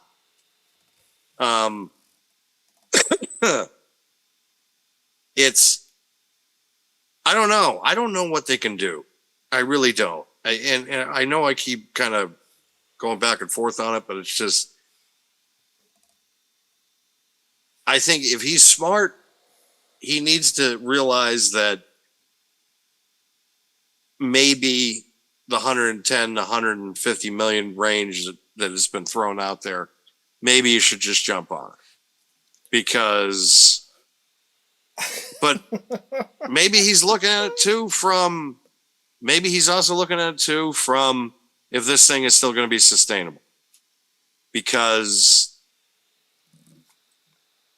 he lost 40 million last year. Company has been in the red every single year of its existence. So real quick, hold on a second. So the first thing we should talk about is the game. He's gonna lose money on the game regardless. And for those that have a PlayStation that is now on Game Pass, so if you have PlayStation Game Pass, it is free. AEW Fight Forever. If you didn't hear it before, then you obviously heard it here. Given that context, I think part of the problem is that, we'll just talk about the game for a quick second. It does not advertise or anything towards its actual market. Or, for better terminology perhaps, its target audience. Which you can make the argument is a gamer that enjoys just wrestling games. Right. Just bottom lining it that way. If you're just a fan of AEW and you feel like you're that target audience, then sure, it applies to you, I guess.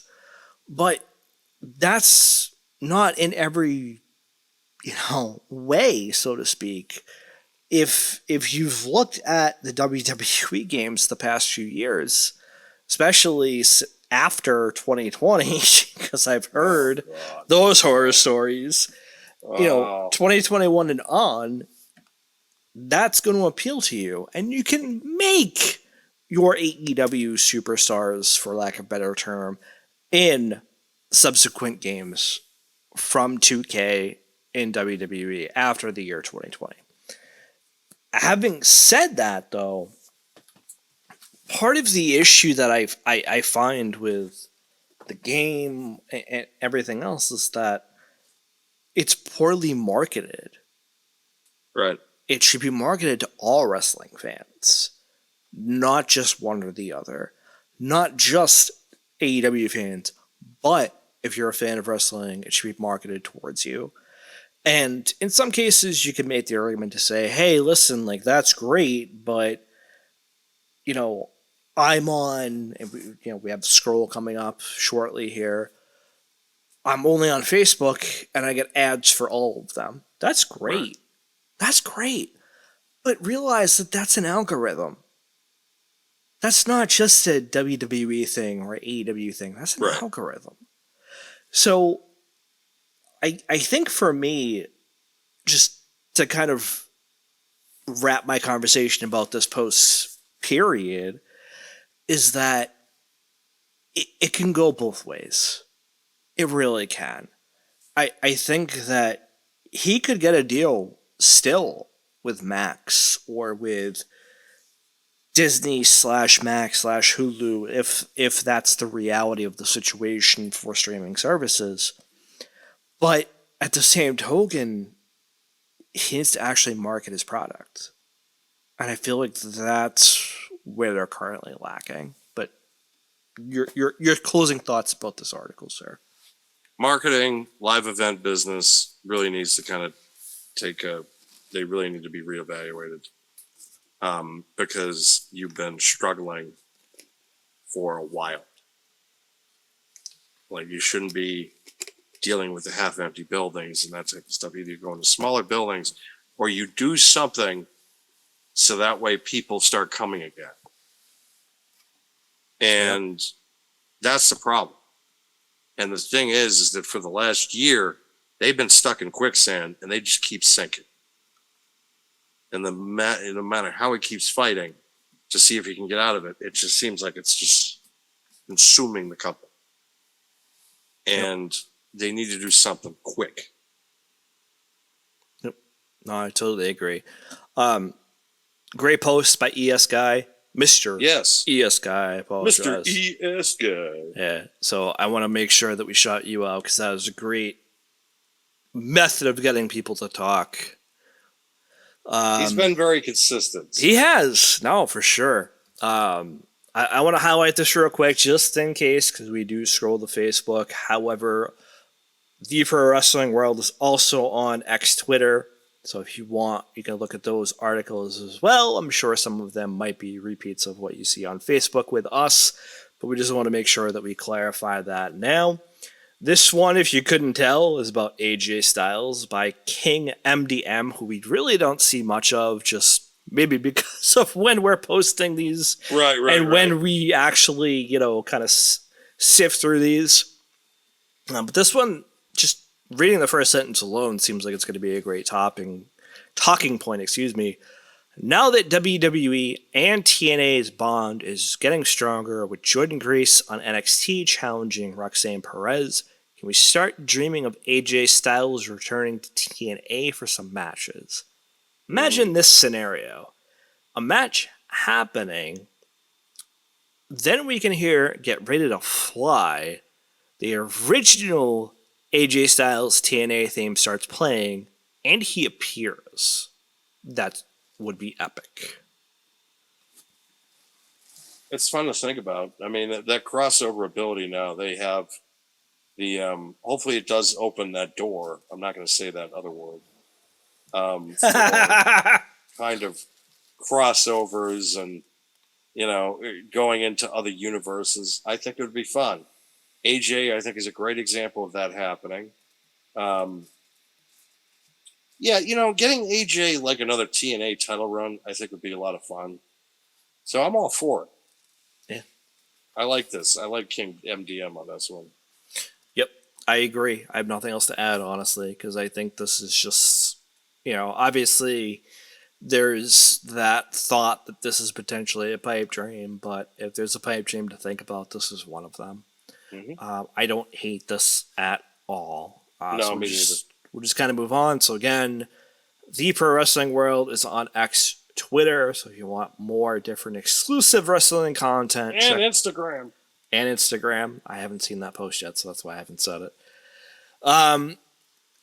I'm not going to spend too much time on this one. I'm not even going to read the whole thing.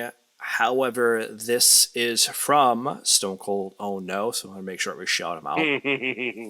As we typically do not agree with him on everything. So then maybe you actually might read this whole thing. According to Fightful, Angel Gazzara, Angel in LDF, contract with WWE expires on August 1st. However, there's an offer on the table for him to renew, and there are already conversations to get him to that point. The New Day contract with WWE expires in December. Talks have not started, but the company is open to a renewal there. I honestly think both are where they should be. Angel would thrive outside WWE, especially besides TNA and MLW. As for the New Day, I don't think they'd thrive outside the company at all under their current gimmicks. There's Angel, there's the New Day. Go ahead, sorry. I think the New Day, obviously AEW would be a factor. But I don't know if it's 50-50 because it depends what they want to do with the New Day. It depends if they want to keep that going or they're just booking them for the sake of booking them. Which I feel like that's kind of been their booking now for the last couple of years. I mean, they can get away with it too. They can, but it's still you're at the back end and you're thinking to yourself, yeah, maybe, do this, go this place for a while. I don't know. And see if I can get more money out of them because But I think the New Day stay. I don't know about Angel. I think they're going to have to make some kind of concessions to him. Maybe say, I kind of want to be booked in a bigger light. Yeah. Excuse me. Which is the only thing I think that you really should promise someone instead of just we're going to give the Intercontinental Championship at Clash of the Castle. Sir? Listen, I think with Angel it's a little bit different versus the New Day. So the New Day is all three of them. I say three because that would include Xavier Woods, Kofi Kingston, and Big E, which Big E is still outside of the ring. I'll just kind of say it that way for reasons. I think that he could potentially segue into this pre-show analyst, much like a few of them have done, whether that be Booker T or the others. I think he could. It's been 2 years. Like, people need to realize that it's been 2 years. He's not coming back. He's not coming back. I'm sorry to It's burst that not bubble. happening. It's not happening. Like, So it's let me extremely unfortunate, but it's just not happening. let me jump in there for a second. So I've said this previously, with previous Big E updates. Bones should knit. Okay, it's not just about new bones growing. Bones themselves should knit. His vertebrae in his neck have not knitted. They have not formed new bones to do so. Therefore, it is probably the opinion of his doctors, whether it be now or in the future, that he is going to be not cleared medically to return.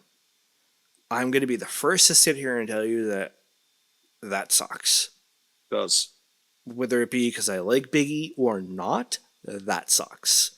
And I do like Big E, so let's clarify that there too. Right. I think Big E, is a great talent, whether it be on the mic or in the ring. And him with the New Day brings a lighter atmosphere to wrestling. Having said that, with Xavier Woods and Kofi Kingston, I think what needs to happen here is, and especially if they're retained, obviously, they need to transition into putting over younger talent. I apologize. I think they're both still great. Both of them, whether it be Kofi Kingston, or Xavier Woods, they're both still great talents. But given their age and their tenure within the company, they should transition to putting over younger talent. I agree. With Angel, I feel it's a little bit different. And this is the hard part. With the New Day, that's how I feel. Put over the younger talent, transition Big E into whether it be a commentator or just pre-shows, whatever else. That I'm fine with that. Give the guy a paycheck. Big E, unfortunately, gave himself for the industry. With Angel, it's hard. It depends what they want to do with LDF. And if that's to put him in a position of giving him a tag team title, I think Angel should stay. If it's, hey, we have nothing for you, I think Angel... Creative has nothing for you. Fuck you. Yeah, creative has nothing for you. I think that's where Angel should kind of look at it from the perspective of, well, I don't fucking care then. Fuck you. Bye. And I hate to say that because Angel is a good talent. Thank you, fuck you, bye. Thank you, fuck you, bye. Yeah, exactly. And I hate to say that because Angel's a great talent, but if they got nothing for him, why stay?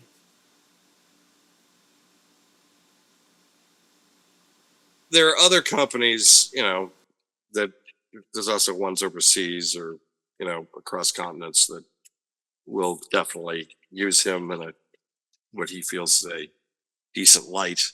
So, I mean, he's definitely got options. I think he's a good talent. So, I don't know. I think it's 50-50 if he signs or not, because he probably wants to be put in a better position than he has been in WWE. So going elsewhere makes all the sense in the world. It's gonna have to. I agree at that point. All right, let's move on to looks like Saraya. So Hello, nurse. hello, nurse. So this one's by David actually. My boy. my boy, my other word that I'm not gonna say out loud, my boy. Has AEW wasted Saraya? Great question. Yes.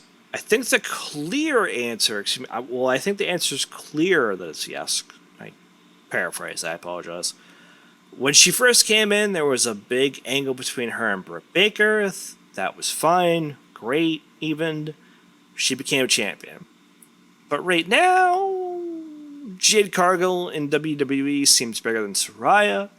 This woman is one of the leaders of the women's revolution in WWE. So what the hell happened? Why is Saraya a shadow of her former self?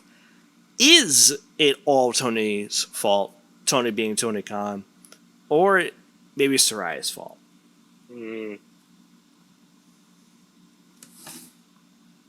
I think it's one of those deals of when she signed, the talent pool was rather small, and now Was With it though? kind of was. I mean, I would say they had a top two, but okay. We can say that. I think that's fair. Okay. Like they didn't have Mercedes at that point. They didn't have. It was like Britt Baker, and that was it. And Tony Storm was just another face.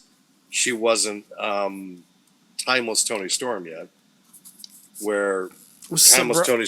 Yeah, I mean, the thing I was gonna say is Thunder Rosa was hurt too. Yeah, So. yeah, she was out for over a year. So there's several factors that I think that kind of hurt them around that time, with women especially. But they didn't book her. I felt like they've just kind of missed the boat with her. I mean, I understand they probably don't want to have her work every week because they wonder how her body's going to hold up. There's also a certain part of me thinks that her heart's not in the company. Like her heart is in WWE. That's kind of where she probably really didn't want to leave, but she felt at the time that she wanted to get back in the ring, and maybe WWE wasn't going to clear her. I don't know. I can tell you right now, they definitely were not going to clear. Probably not. But yeah, I feel like that she's been kind of underutilized. I would agree with that. I truthfully have nothing to add to this. I think that it's tough to really say one way or the other. Just given the fact of her tenure in both companies. So I think that it's a good question, a good convo, but one of those ones that there's no real definitive answer one way or the other. So this one kind of has to do again with contracts. This was again by Mr. ES Guy. WWE info being leaked. The allegation might have a huge impact on superstars' careers. If things are not cleared up, this might be a huge issue in the future. If they're the one doing it, are you in support of such approach? If not, who do you think is responsible? So this one has a picture of Becky Lynch. Linking to EssentialSports.com, Becky Lynch, Ricochet, and others accused of linking delicate WWE information ahead of potential, I'm going to put that in there, rumored AEW moves. What are your thoughts on this? Who's leaking what? They're leaking it, or WWE is? They're linking the information that the contracts are about to expire, or something to that effect, basically. I mean, contracts in wrestling are different from sports, because sports is from beginning of the season, like the first day of the regular season of the new fiscal year till the end. you're under contractual obligation.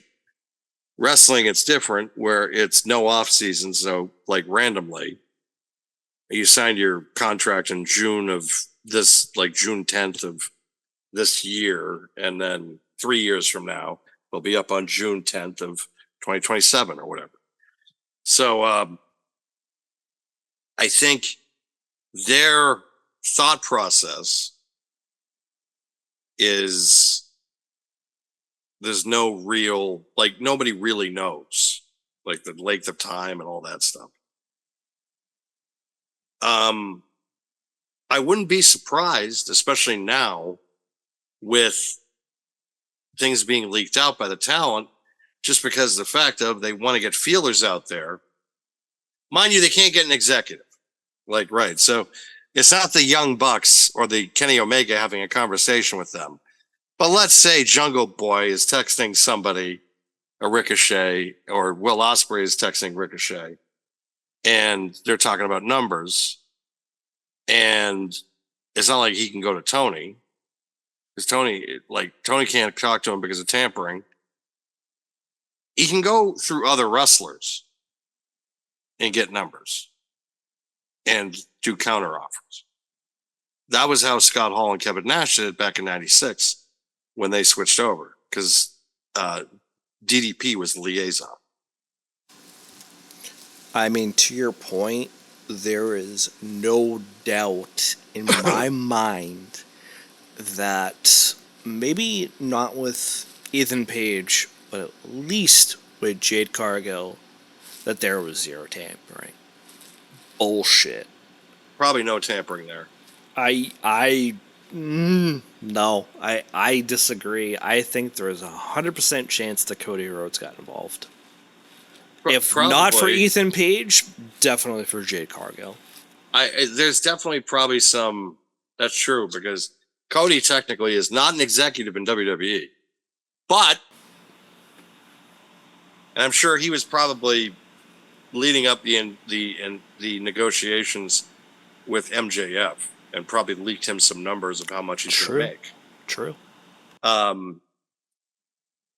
yeah, I mean, it is a deadly game they're playing, because in the case of like Chad Gable or Drew McIntyre, where these guys get hot right as around their contract ends, so it drives their asking price up.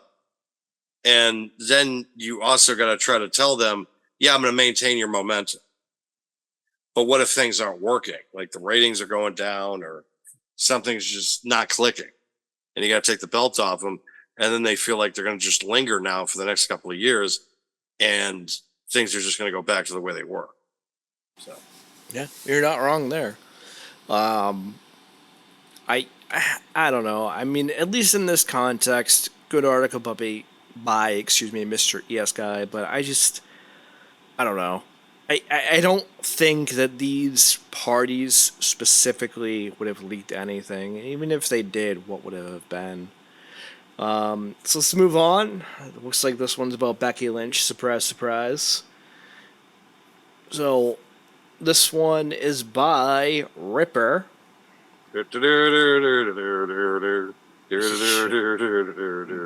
comment. So this one has to do with Becky leaving WWE. He doubts that she will leave, but what he finds, extremely funny is so many people saying that she is too good to go to AEW, that she will demean herself and her career if she goes. Not only does he disagree with her being exceptionally good, if you followed my posts, my being his, in the past, you'd know she has always been my favorite horsewoman. All that being said, I'm 95% sure that she isn't going to AEW or Japan or somewhere else, but 99% sure Adam Copeland wasn't either. And here we are today. He is, however, 100% sure that most people that are saying that she is too good, quote unquote, to go to AEW will start saying she has never been quote unquote that good if she does. He will save the post for them. He really hopes everyone keeps the same exact energy if she does, in fact, show up somewhere else. Same for Ricochet. Your thoughts? He's not wrong on a lot of it. Like, I don't think he's wrong. I just think it's, you know. All right. Am I sure that Becky Lynch is going to sign with the WWE? No, I'm not 100% sure. Am I 90% sure? Sure. I might even be as low as like 50% of times, because the amount of money that this guy's throwing around, it's hard to wick away from. Do I think Mercedes is going to want that? Fuck no. I think she's going to want to, you know, Mercedes wants to be able to play in the sandbox on her own as the top girl. So bringing in Becky Lynch is just going to take some shine off her. And it's also just going to add another expense, because look, if you're not paying Becky Lynch $1 million a month, I don't think you're going to get her. So you got to at least drop $12 million. And are you going to get that back? Because do I think she would bring ratings to the company? Yeah, I do. I just don't know if it's going to be like anything really too significant to where it really gets you out of where you need to get out of. And also, I don't know if you're going to be able to keep adding to this payroll if things are just going to stay the same. That's really all I got to say on that one. Well, I have completely, potentially, depending on your point of view, left field views of this scenario. I think that drawing Becky away is going to be, for Tony Khan, especially difficult. Yes. I think that she is so ingratiated, that's the word, with WWE that she just is not gonna move on. And part of that has to do with Seth Rollins. Part of that has to do with her relationships backstage. To a point where if she was to move on, she's going to need to be making 1,000%, just saying it that way, bank. And to what you said, that's looking like $1 million a month, if not higher. Because You got to be making Hogan money in like 98. 100%. Because that is the type of salary that someone of her tenure in the industry and her talent is going to demand. Whatever Mercedes is getting, it should be higher than that. Yep. And I Without understand there are people that are going to disagree with that sentiment, and you are entitled to your opinion, even if it's wrong, which it is. The thing about it is that that's going to upset the pay scale, because Yeah. if you pay her more than Mercedes is going to be infuriated. She's not going to be happy about it. Good. But that's just my opinion. Exactly. And Good. also, it's going to upset a lot of the other girls in the locker room, because there are some girls who are not even making in the same ballpark to what Mercedes is making. Like, they're making single A money compared to major league money. Well, 6 versus 7 to 8. We'll say it that Yeah, way. right. Because we know that's true. We know that's true. We know that the very base of talent in AEW is making six figures. Mercedes is probably making 8. Minimum contract WWE for now. That number got released this week. It's $350,000 to be on the main roster now for minimum salary. Yeah, and I That's hated, pretty by damn the good. way, I hated the fact that they used Tozawa as the picture for that. Just saying. Yeah. Just fucking saying. Because you're like, he's making $350. Shit. But I mean, at this point, it works because it's like, okay, well, they're in Florida half the time for NXT. Right, exactly. You know, but still, it sucks. I figure let's move on. Just looking at the time. So the next one up here is pictures of Arn Anderson, of Mark Henry, etc. Paige Van Zandt. Oh, they got removed from the rosters of AEW this week. I love how I click on the streamer and not the actual article itself. The following talent were removed from AEW roster page, as you just said. Jake Hager was removed from the men's roster, as was Mark Henry removed from the broadcast team. Paige Van Zandt was removed from the women's roster, which anybody that follows the news would have known that. Arn Anderson also removed from the coaches section, which we'll talk about Arn a little bit differently. None of them were making a difference, let's be real. The only one who would have made an impact was Arn. Stone Cold, oh no. Paige Van Zandt, maybe. That was kind of my argument too. Yeah, Paige Van Zandt, I think, could have made a definite difference. Yep. So before we dissect any further, let's talk about Arn a little bit.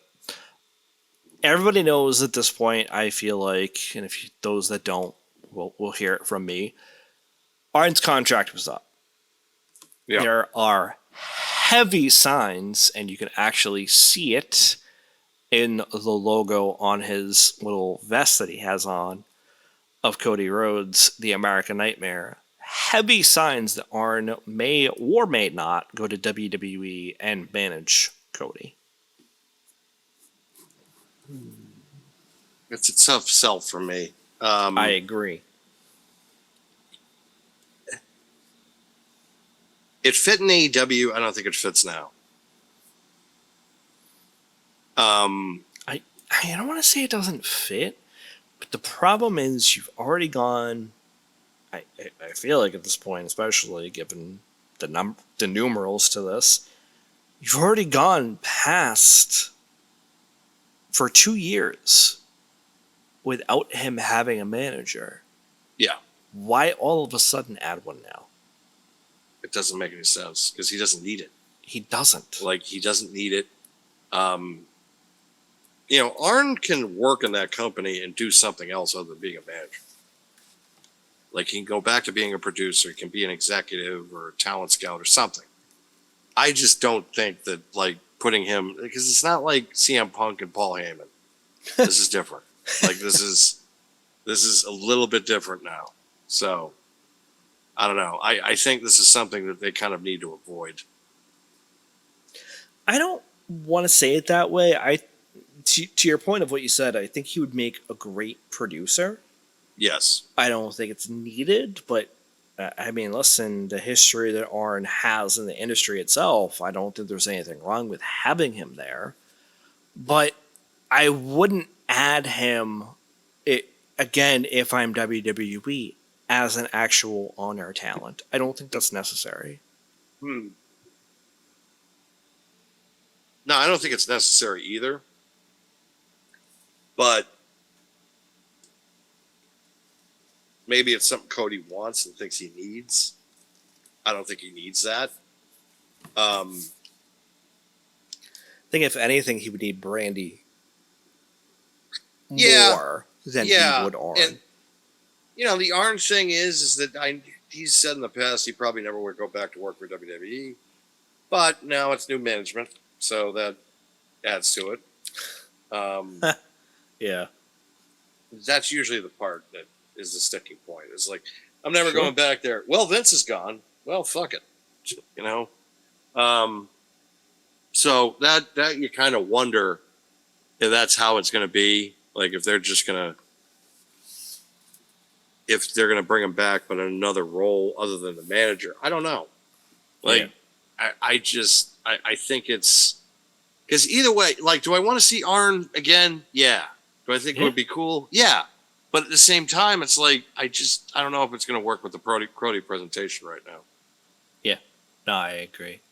So we'll just keep moving on a little bit here. So apparently there was an article by EssentiallySports.com. Roman Reigns' return date reportedly revealed after big Paul Heyman Q. Excuse me. You can tell I'm getting tired at this point. Roman Reigns' return date. Are you waiting for your Tribal Chief's return? Then here's a big clue. Obviously posting the article left by wise man himself, Paul Heyman. Get ready, to acknowledge your Tribal Chief by Mr. ES Guy. I mean, listen, you can make your comment here if you want, but I'm just gonna say it for both of us. I feel like anything other than SummerSlam is stupid. Yes. And then at that point, you should make sporadic returns until Survivor Series. I agree. All right. So moving on, because obviously Dan and I agree with that. This one looks like it's about a few different things. So let's see who this one is by. Apologize. This one is by Frenchie. So we haven't really had anything by Frenchie. So this was during Monday Night Raw, it looks like, a couple days ago. Monday Night Raw kicks off with a little spice this evening, and that can only mean that the Women's World Champion, Liv Morgan, has taken center ring. Her major highlight not being becoming champion or retiring Becky Lynch. No, Liv's biggest highlight was the moment with Dominic Mysterio. Old Dom, you old sneaky man, you. He seems to have his hands full. Dom's gonna end up with Liv Mommy Sammy? Oh, sandwich, okay. However, the rest of the Judgment Day, especially Damian Priest, seem to be deeply concerned about Dom's relationship with Rhea. Damian telling Dom he hopes he fixes this. Also, after a banger of a match, Ludwig Kaiser gains a win against Sheamus. Huge win for Ludwig Kaiser, and he earned it by Frenchie. It's kind of like two different thoughts kind of wrapped into one here. Yeah, it's with true. The Kaiser thing, but yeah, it's like we went from Liv Morgan and Dominic Mysterio stuff to, oh, Kaiser won. Yeah. Okay, cool. Yeah, weird. Let's stick with the original thought that he used for the majority of this article, focusing exclusively on Dom and Liv. What are your thoughts there? Well, I gave them earlier. I agree, you did. But I think, again, it'll be interesting to kind of see where this whole thing goes. Because here's Dom trying to screw her over. And yet she's just like, I want you still. It's like, what the fuck? When I said I want to take everything, I meant you too. And you're just like, but why? Like, I mean, listen, like I feel like everybody felt this was coming anyways. yes. You know, and that makes it maybe compelling to a certain respect, but also predictable. So I feel like it's a little bit tough in that regard, but yeah, it's one of those situations where it's like, okay. So this one's also by Frenchie. This was a Raw update, so I'm not gonna spend too much time on this. We'll paraphrase this one a little bit. Dragon Lee takes on Finn Balor, or should it be really the entire Judgment Day, pretty much, and is almost able to overcome. But instead, Finn Balor takes advantage of this distraction caused by his crew and ends up taking the win after all.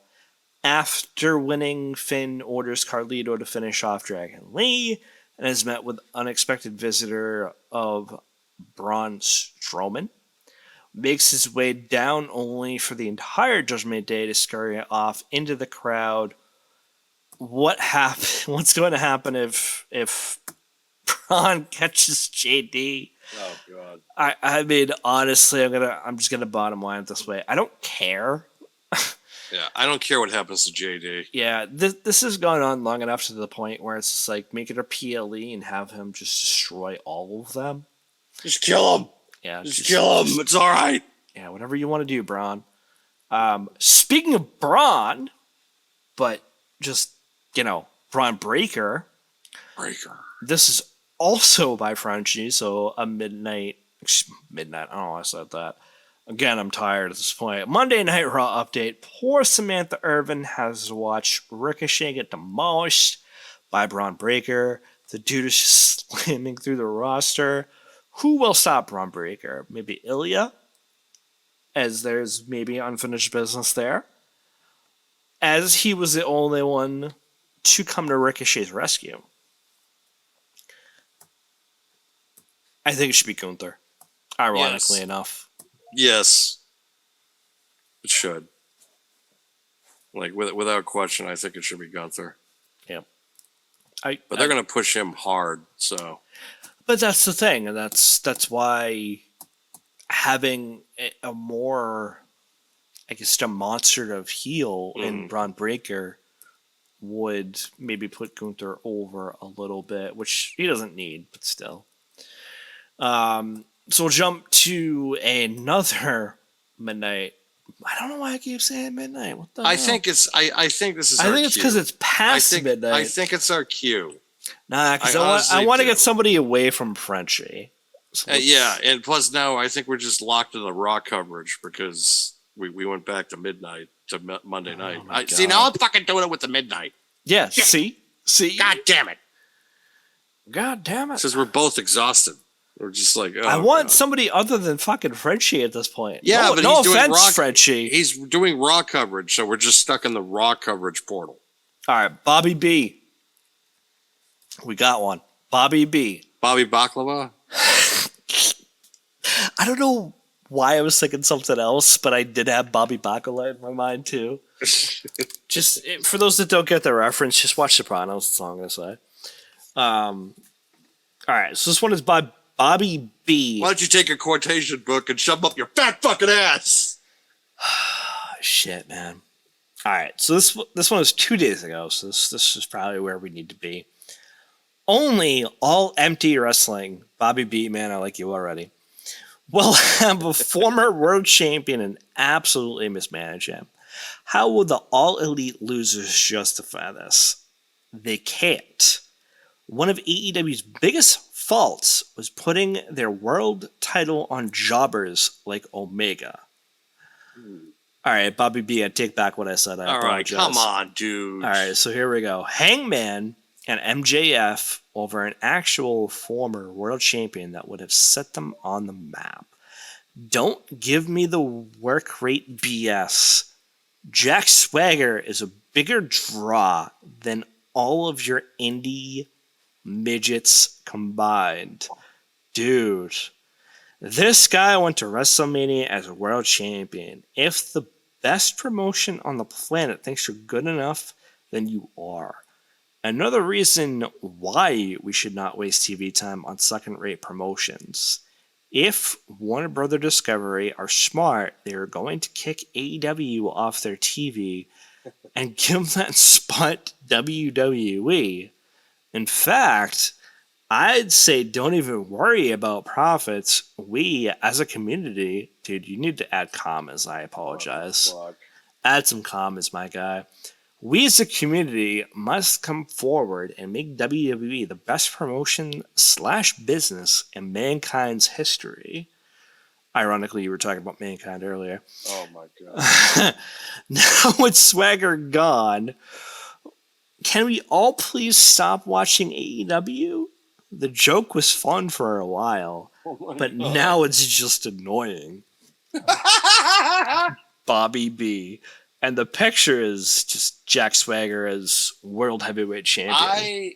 I love and hate that post at the same time. It's amazing. I agree. Like, it's just there's certain parts of it I'm just like, what? Like the Jack Swagger stuff. Sorry. He sucked then and he sucks now.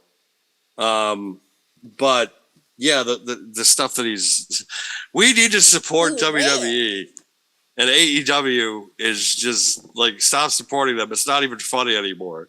Like that to me is fucking hysterical. Like that to me is absolutely hysterical. So I was running out of gas until that post. And Oh. now reading that, I'm no, just like, my gas holy is still shit. low. My gas. Is All right, shut up. Come on. That was, dude, Bobby B, you got some balls. I don't even know what else to say. You got some balls, my guy. Make sure you take Karen Ziti out of the freezer. Oh, Jesus Christ. Do not shop for train miniatures at any point. Oh Jesus! New York's gonna kill us. No, Nope. no, not Bobby Baklava. No. All right, so this one is either I've never read anything by G, so I think this is What up, G? yeah. I got a friend, and so do you, Dan, named Johnny G, and I'm like, damn, I don't know he wrote for us, because that's how I still call him. Is like Johnny G is G. So this was 2 days ago. Mr. Money in the Yeet. Money in the Bank is short few weeks away after Clash in the Castle in early July. Over the last year, Jey Uso has this dude again, like, just I can't with the grammar lately, I apologize, has this consistent contender who can't seem to get over the hump. Jey has had multiple chances to win single titles, but has fallen short after every opportunity. Him becoming Mr. Money in the Bank may be the solution to finally get him a championship. Jey Uso during, this rise has been becoming a fan favorite. He is consistently moving merchandise and popularity is ever growing. There's a lot of reasons to make the call, for him to be Money in the Bank. But is Jey Uso the best option? So, before I even give it to you, I'm going to say no.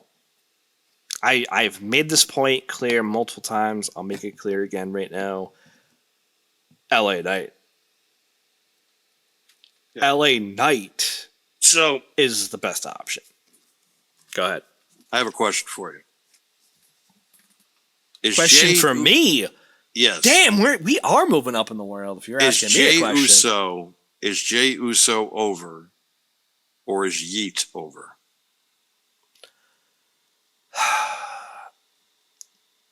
That's a tough question to answer.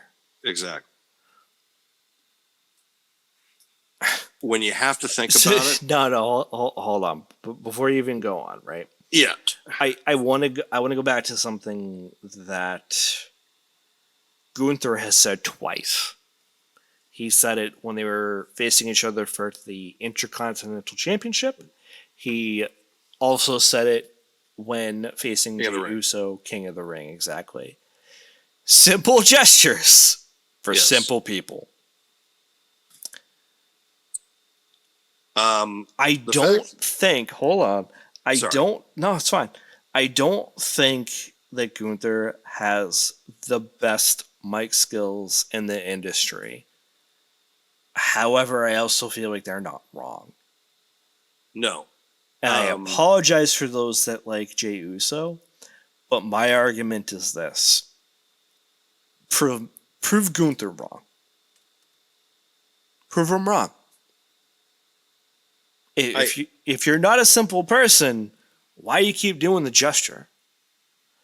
And I don't mean for Jey Uso, I mean for his fans. I know. I think the thing with Jey, I think in the singles run lately, he's been kind of exposed a little bit. Just a little bit. I think WrestleMania kind of exposed him with his brother because it Do you it's just put that on him or Jimmy though? combination of both, really. Okay. Because I'm just noticing things now. I'm just like there's just things. It's like, because again, I don't know. I just don't think he works like a main eventer. Like, I think he works like mid card, high mid card, occasional main eventer, but not like a main event guy. And I think that's I would have put the difficult, IC 'cause- belt on him. Yeah. yeah, I don't know if I'd make him world champion yet, but at least not for a long title reign. But is there something there? There obviously is. I mean, he's over. But then again, it's just like, is he over because he eat, or is he over because other things? Because he's Jey Uso. And I think that's kind of the hard thing that I'm kind of trying to figure out. At least for him as talent. I think there are facets, right? Where Mhm. there are guys that are face that are always chasing. And then there are faces that are just completely over.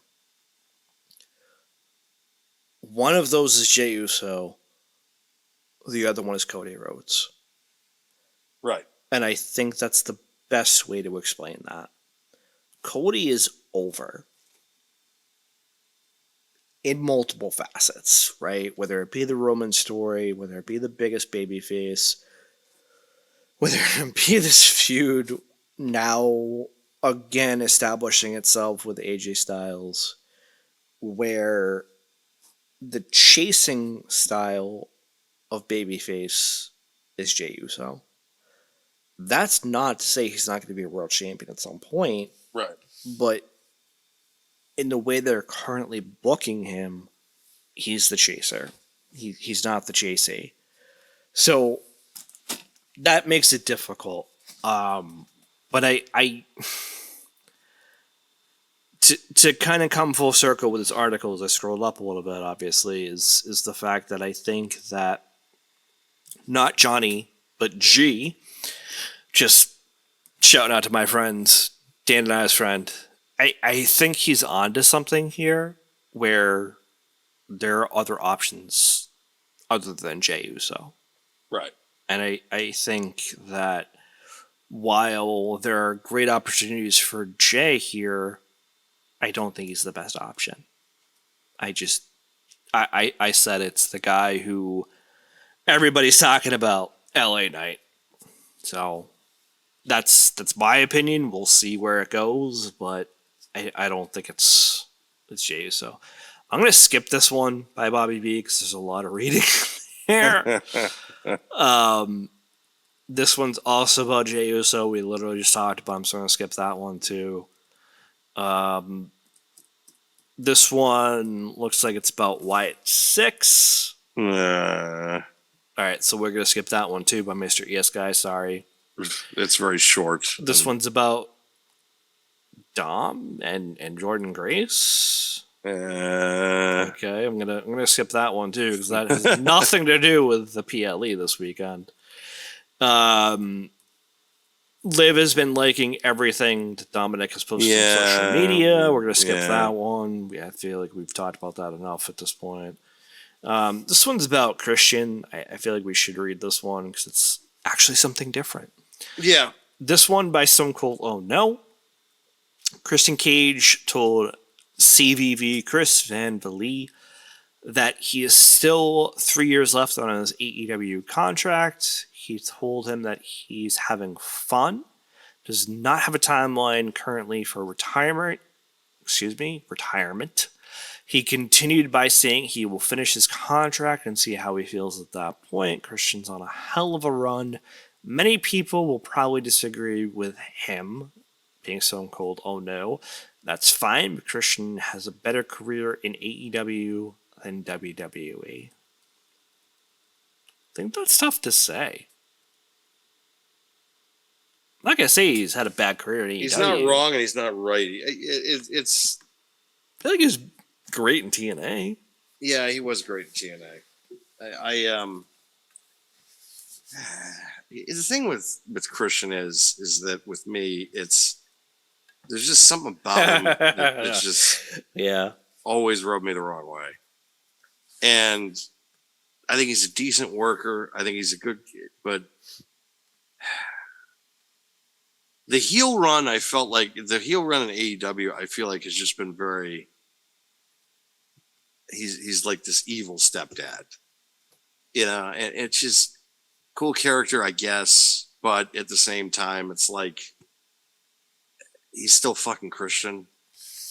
Like he's still like he doesn't. He's not somebody that it's like. I don't know. He's still the Marty Jannetty of Edge and Christian. I mean, it's I was gonna say like for your thoughts, I feel like that's not a bad scenario. Number one, but it's one that he's a heel, sure, but not one that's like 100% believable. For you, I mean, it's just not. And plus, none of the shit he comes up with is like original. It's just like your dad is dead. It's like really. Okay. I mean, he was.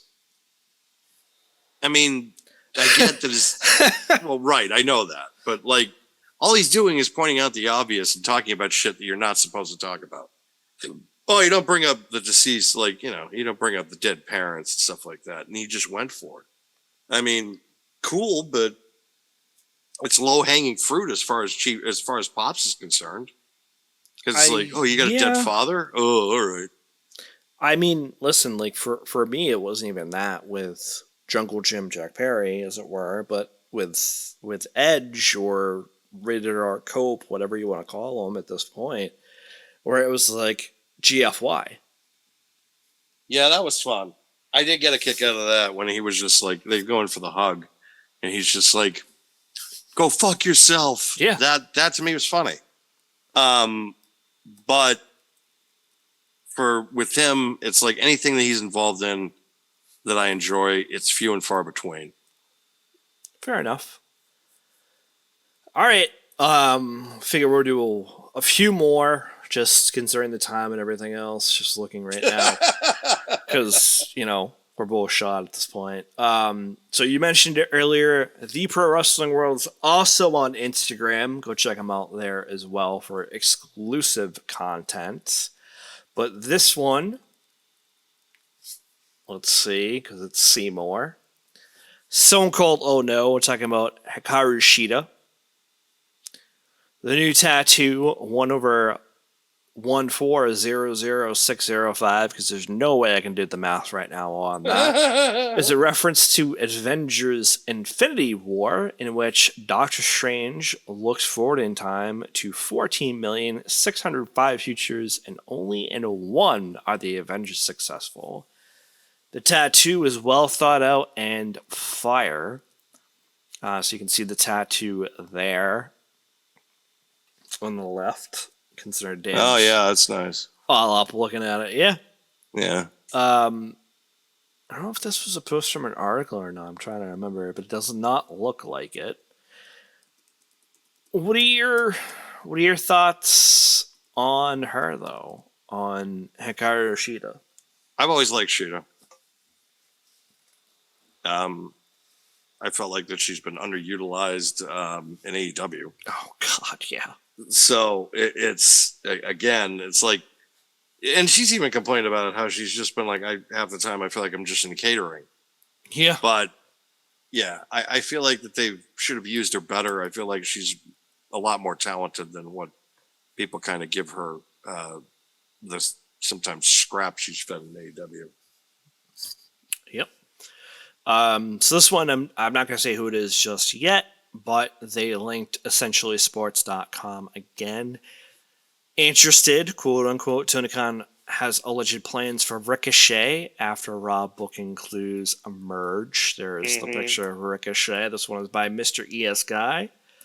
Ricochet high flying style very much suits AEW, excuse me. With his contract coming up, the big question is whether AEW is actually interested in him. So is AEW interested in Ricochet? Will Ricochet become an AEW member after his contract expires? Yes. I have to agree. He's as good as gone.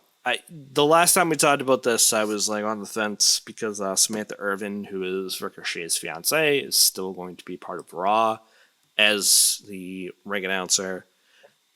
But to this point, Mr. Yes Guy nails it. His style very much suits AEW. And it's just, he's going to get a better opportunity with AEW. They have a better roster fit for him. He'll be able to reconnect with Ospreay. So for him, it's just going to make sense. Yep. Plus, he's going to get overpaid. Yeah, he is. And not for nothing, good for him. You know, I know we kind of crap on Ricochet on the show, but Rico shit, yeah, etc. he deserves it though. I mean, listen, he is very talented. We cannot take that away from him. His style would 100% fit AEW. This one by Stone Cold. Oh no, what would your reactions be for these champions after SummerSlam?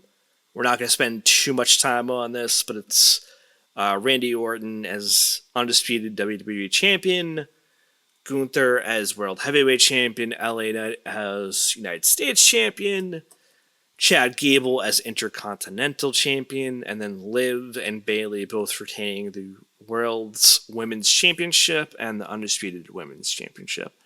Any thoughts there? Like, I don't hate this except for Randy Orton. I don't either. I don't think it's going to happen. No, I don't think it's going to happen with Orton, but I'm... everybody else. Yeah. It's possible with Orton. Like, there's still that outside chance. I don't know. Possible. But yeah, because again, you want a big name, and Orton's a big name. So, I don't know. Yep. But no, I don't hate it. All right, so we're going to do an actual scrolling for the last article right now before we kind of close it for the night, because looking at the time, and I'm like, holy shit. I'm dying. Yeah. Yeah. I don't know why that actually opened an article. I apologize. We're going to actually keep going, considering, because I don't want to talk about Wyatt Six for the end of the show. Actually, hold on. I just saw what I actually want to talk about, because it's funny. I think this is a great ending right here. So, this was yesterday, or 2 days ago at this point, actually, all things considered, because I did not refresh. I'm really missing this guy right now. We're going to scroll down and see who it is, but I'll say it obviously right now, reading on.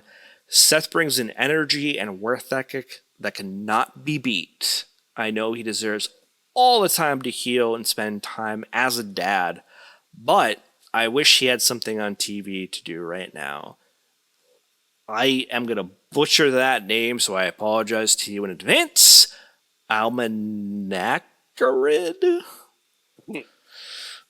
So we have Logan, a.k.a. Wolverine, who I actually watched all of X-Men 97 this past week, ironically enough, looking at the picture of Seth Rollins. How do you feel about Seth being out since WrestleMania? Look, guys needs time off. He was laboring with the knees for a while. And I felt like that he was holding it down for so long that he just needs to be able to take time off, be able to recoup, be with his kid, be with his wife, and not worry about shit, because there's other horses in the barn now that can run things. Sure. And I think that the problem is that everybody wants everybody to come back now, and it's like they want everything to just be like it was before WrestleMania, and now the smoke's cleared and everybody's just like, I miss this guy, I miss that guy. And they're not allowing things to kind of mold into place for the future. They just want to have everything go back to the way it was, because maybe it's not as exciting as when they were involved. So I think that's part of it. But also I think another part of it is too, yeah, if these guys are your favorite wrestlers, of course you want them to be on the show every week. And when they're on a sabbatical, you're upset about it. But in the end, there's really not much you can do. It's better off this way, I think, with talent. You have to give them time off now when they want it. Unless your name is Cody Rhodes. Yeah, exactly. Because then he's just going to want to work every week. Yeah. I think it's tough, and especially going into that stretch where we're going to Clash in the Castle, we're going into Money in the Bank. Very quickly after that is going to be SummerSlam, and then if my timeline is correct, obviously, Bash in Berlin. Mhm. And I think the summer, we haven't really talked about this, but we can talk about it now. The summer is stacked.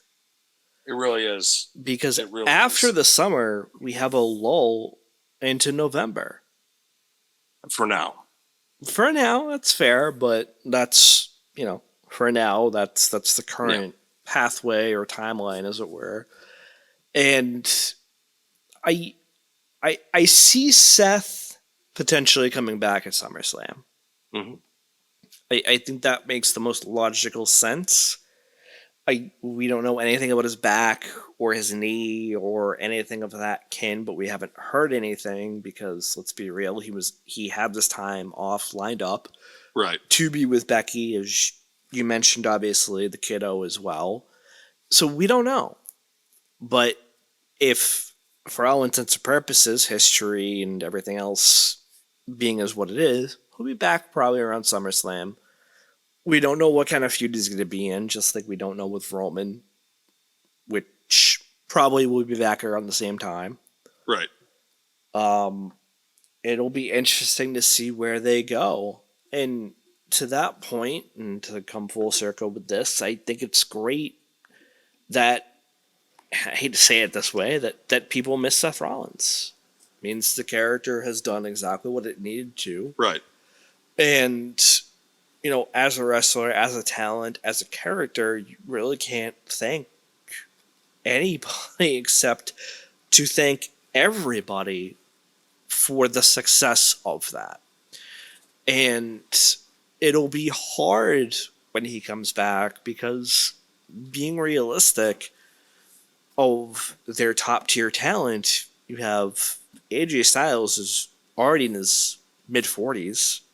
Mhm. You have Cody, you have Roman, you have Seth in their late 30s. We don't know how that's going to go.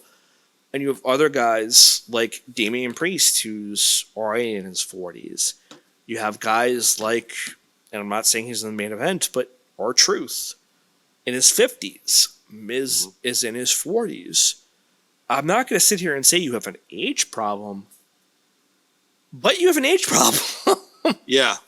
Yeah. I mean, but they have still Braun Breaker and Rhea, who they think are going to be able to hold it down. Gunther and Ilya. And Gunther and Dragunov and Tiffany Stratton. Yep. They have a good base of talent that's going to be able to carry the ball. I mean, Cody, you could at least get another 5 to 10 years out of. So Well, that's I'm why not he really, re-signed. But yeah, you're yeah, right. exactly. Yep. So Oh, I'm not going to wrestle past 40. I'm going to wrestle past 40. they always say that. They always.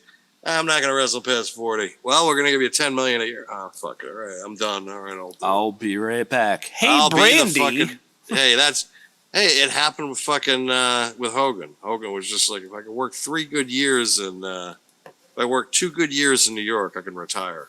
I mean, creative control, brother. But Kids creative control, brother. all right. Any closing thoughts that you have before we head out?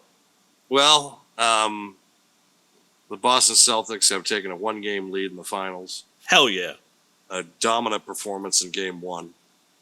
So I'm wondering and hoping that this is, they continue that trend in the next couple of games. I'd like them to win it in Boston, but if they win by a sweep too, I'm not going to complain. So good on them. Hopefully they'll be able to take home number 18. So, but yeah, that's my finishing thoughts for the evening. Other than I want to hit my head. My pillow wants to hit my head wants to hit a pillow real soon. Testify. So, with that in mind, this has been an episode 20 for the shoot. Woohoo! Which Where's is the fireworks? Yeah, unfortunately, I didn't load those up. Episode 20 for the shoot. Follow us on YouTube. You can also catch us on Twitter, on Facebook, on Twitter X. You can also catch the Pro Wrestling World Talks, the Pro Wrestling World on Facebook, on Instagram, on Twitter X as well. The Pro Wrestling World Talks on Spotify and Apple Podcasting. Follow and subscribe to both, to all of the above. That'll help, obviously, the shoot and the Diamond Podcasting Productions YouTube channel, which Dan and I and others, I'll say it that way before I spoil anything, have been talking about the next show on that channel, which we will hopefully post in the next couple of weeks. And I think that'll be a fun little segue against wrestling, potentially. Sports and wrestling. Sports and wrestling and sports. Yes, hopefully that person will be able to enjoy. Yeah, I feel bad that they feel left out. I do. So listen, like we've talked about this a little bit. I'm not going to say too much about it. I will be on that show occasionally as well. Dan will be a focal point of that show, as will the other person that Dan is not mentioning right now, but we did talk to earlier, so take that as the hint to maybe rewind, review, and see who else was on the show tonight that was not slated to be part of the show, but was still a welcome addition to it. Yes, always, as always. Yep.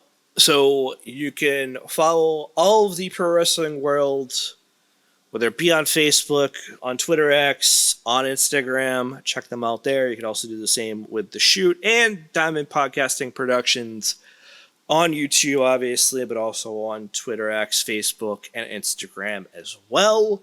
I actually did post all of the shows to all of the socials this week, so I will try to be better about that moving forward, like I said.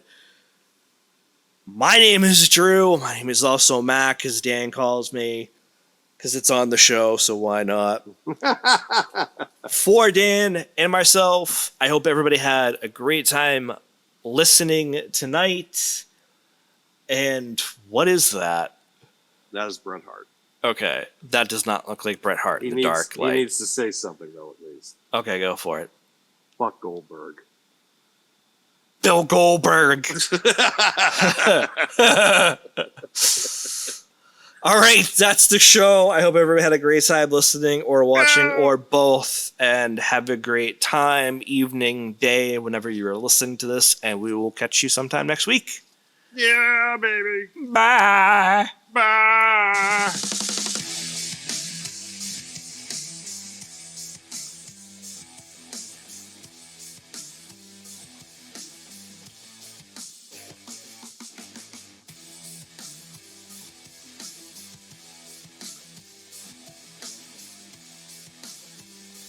Who ran?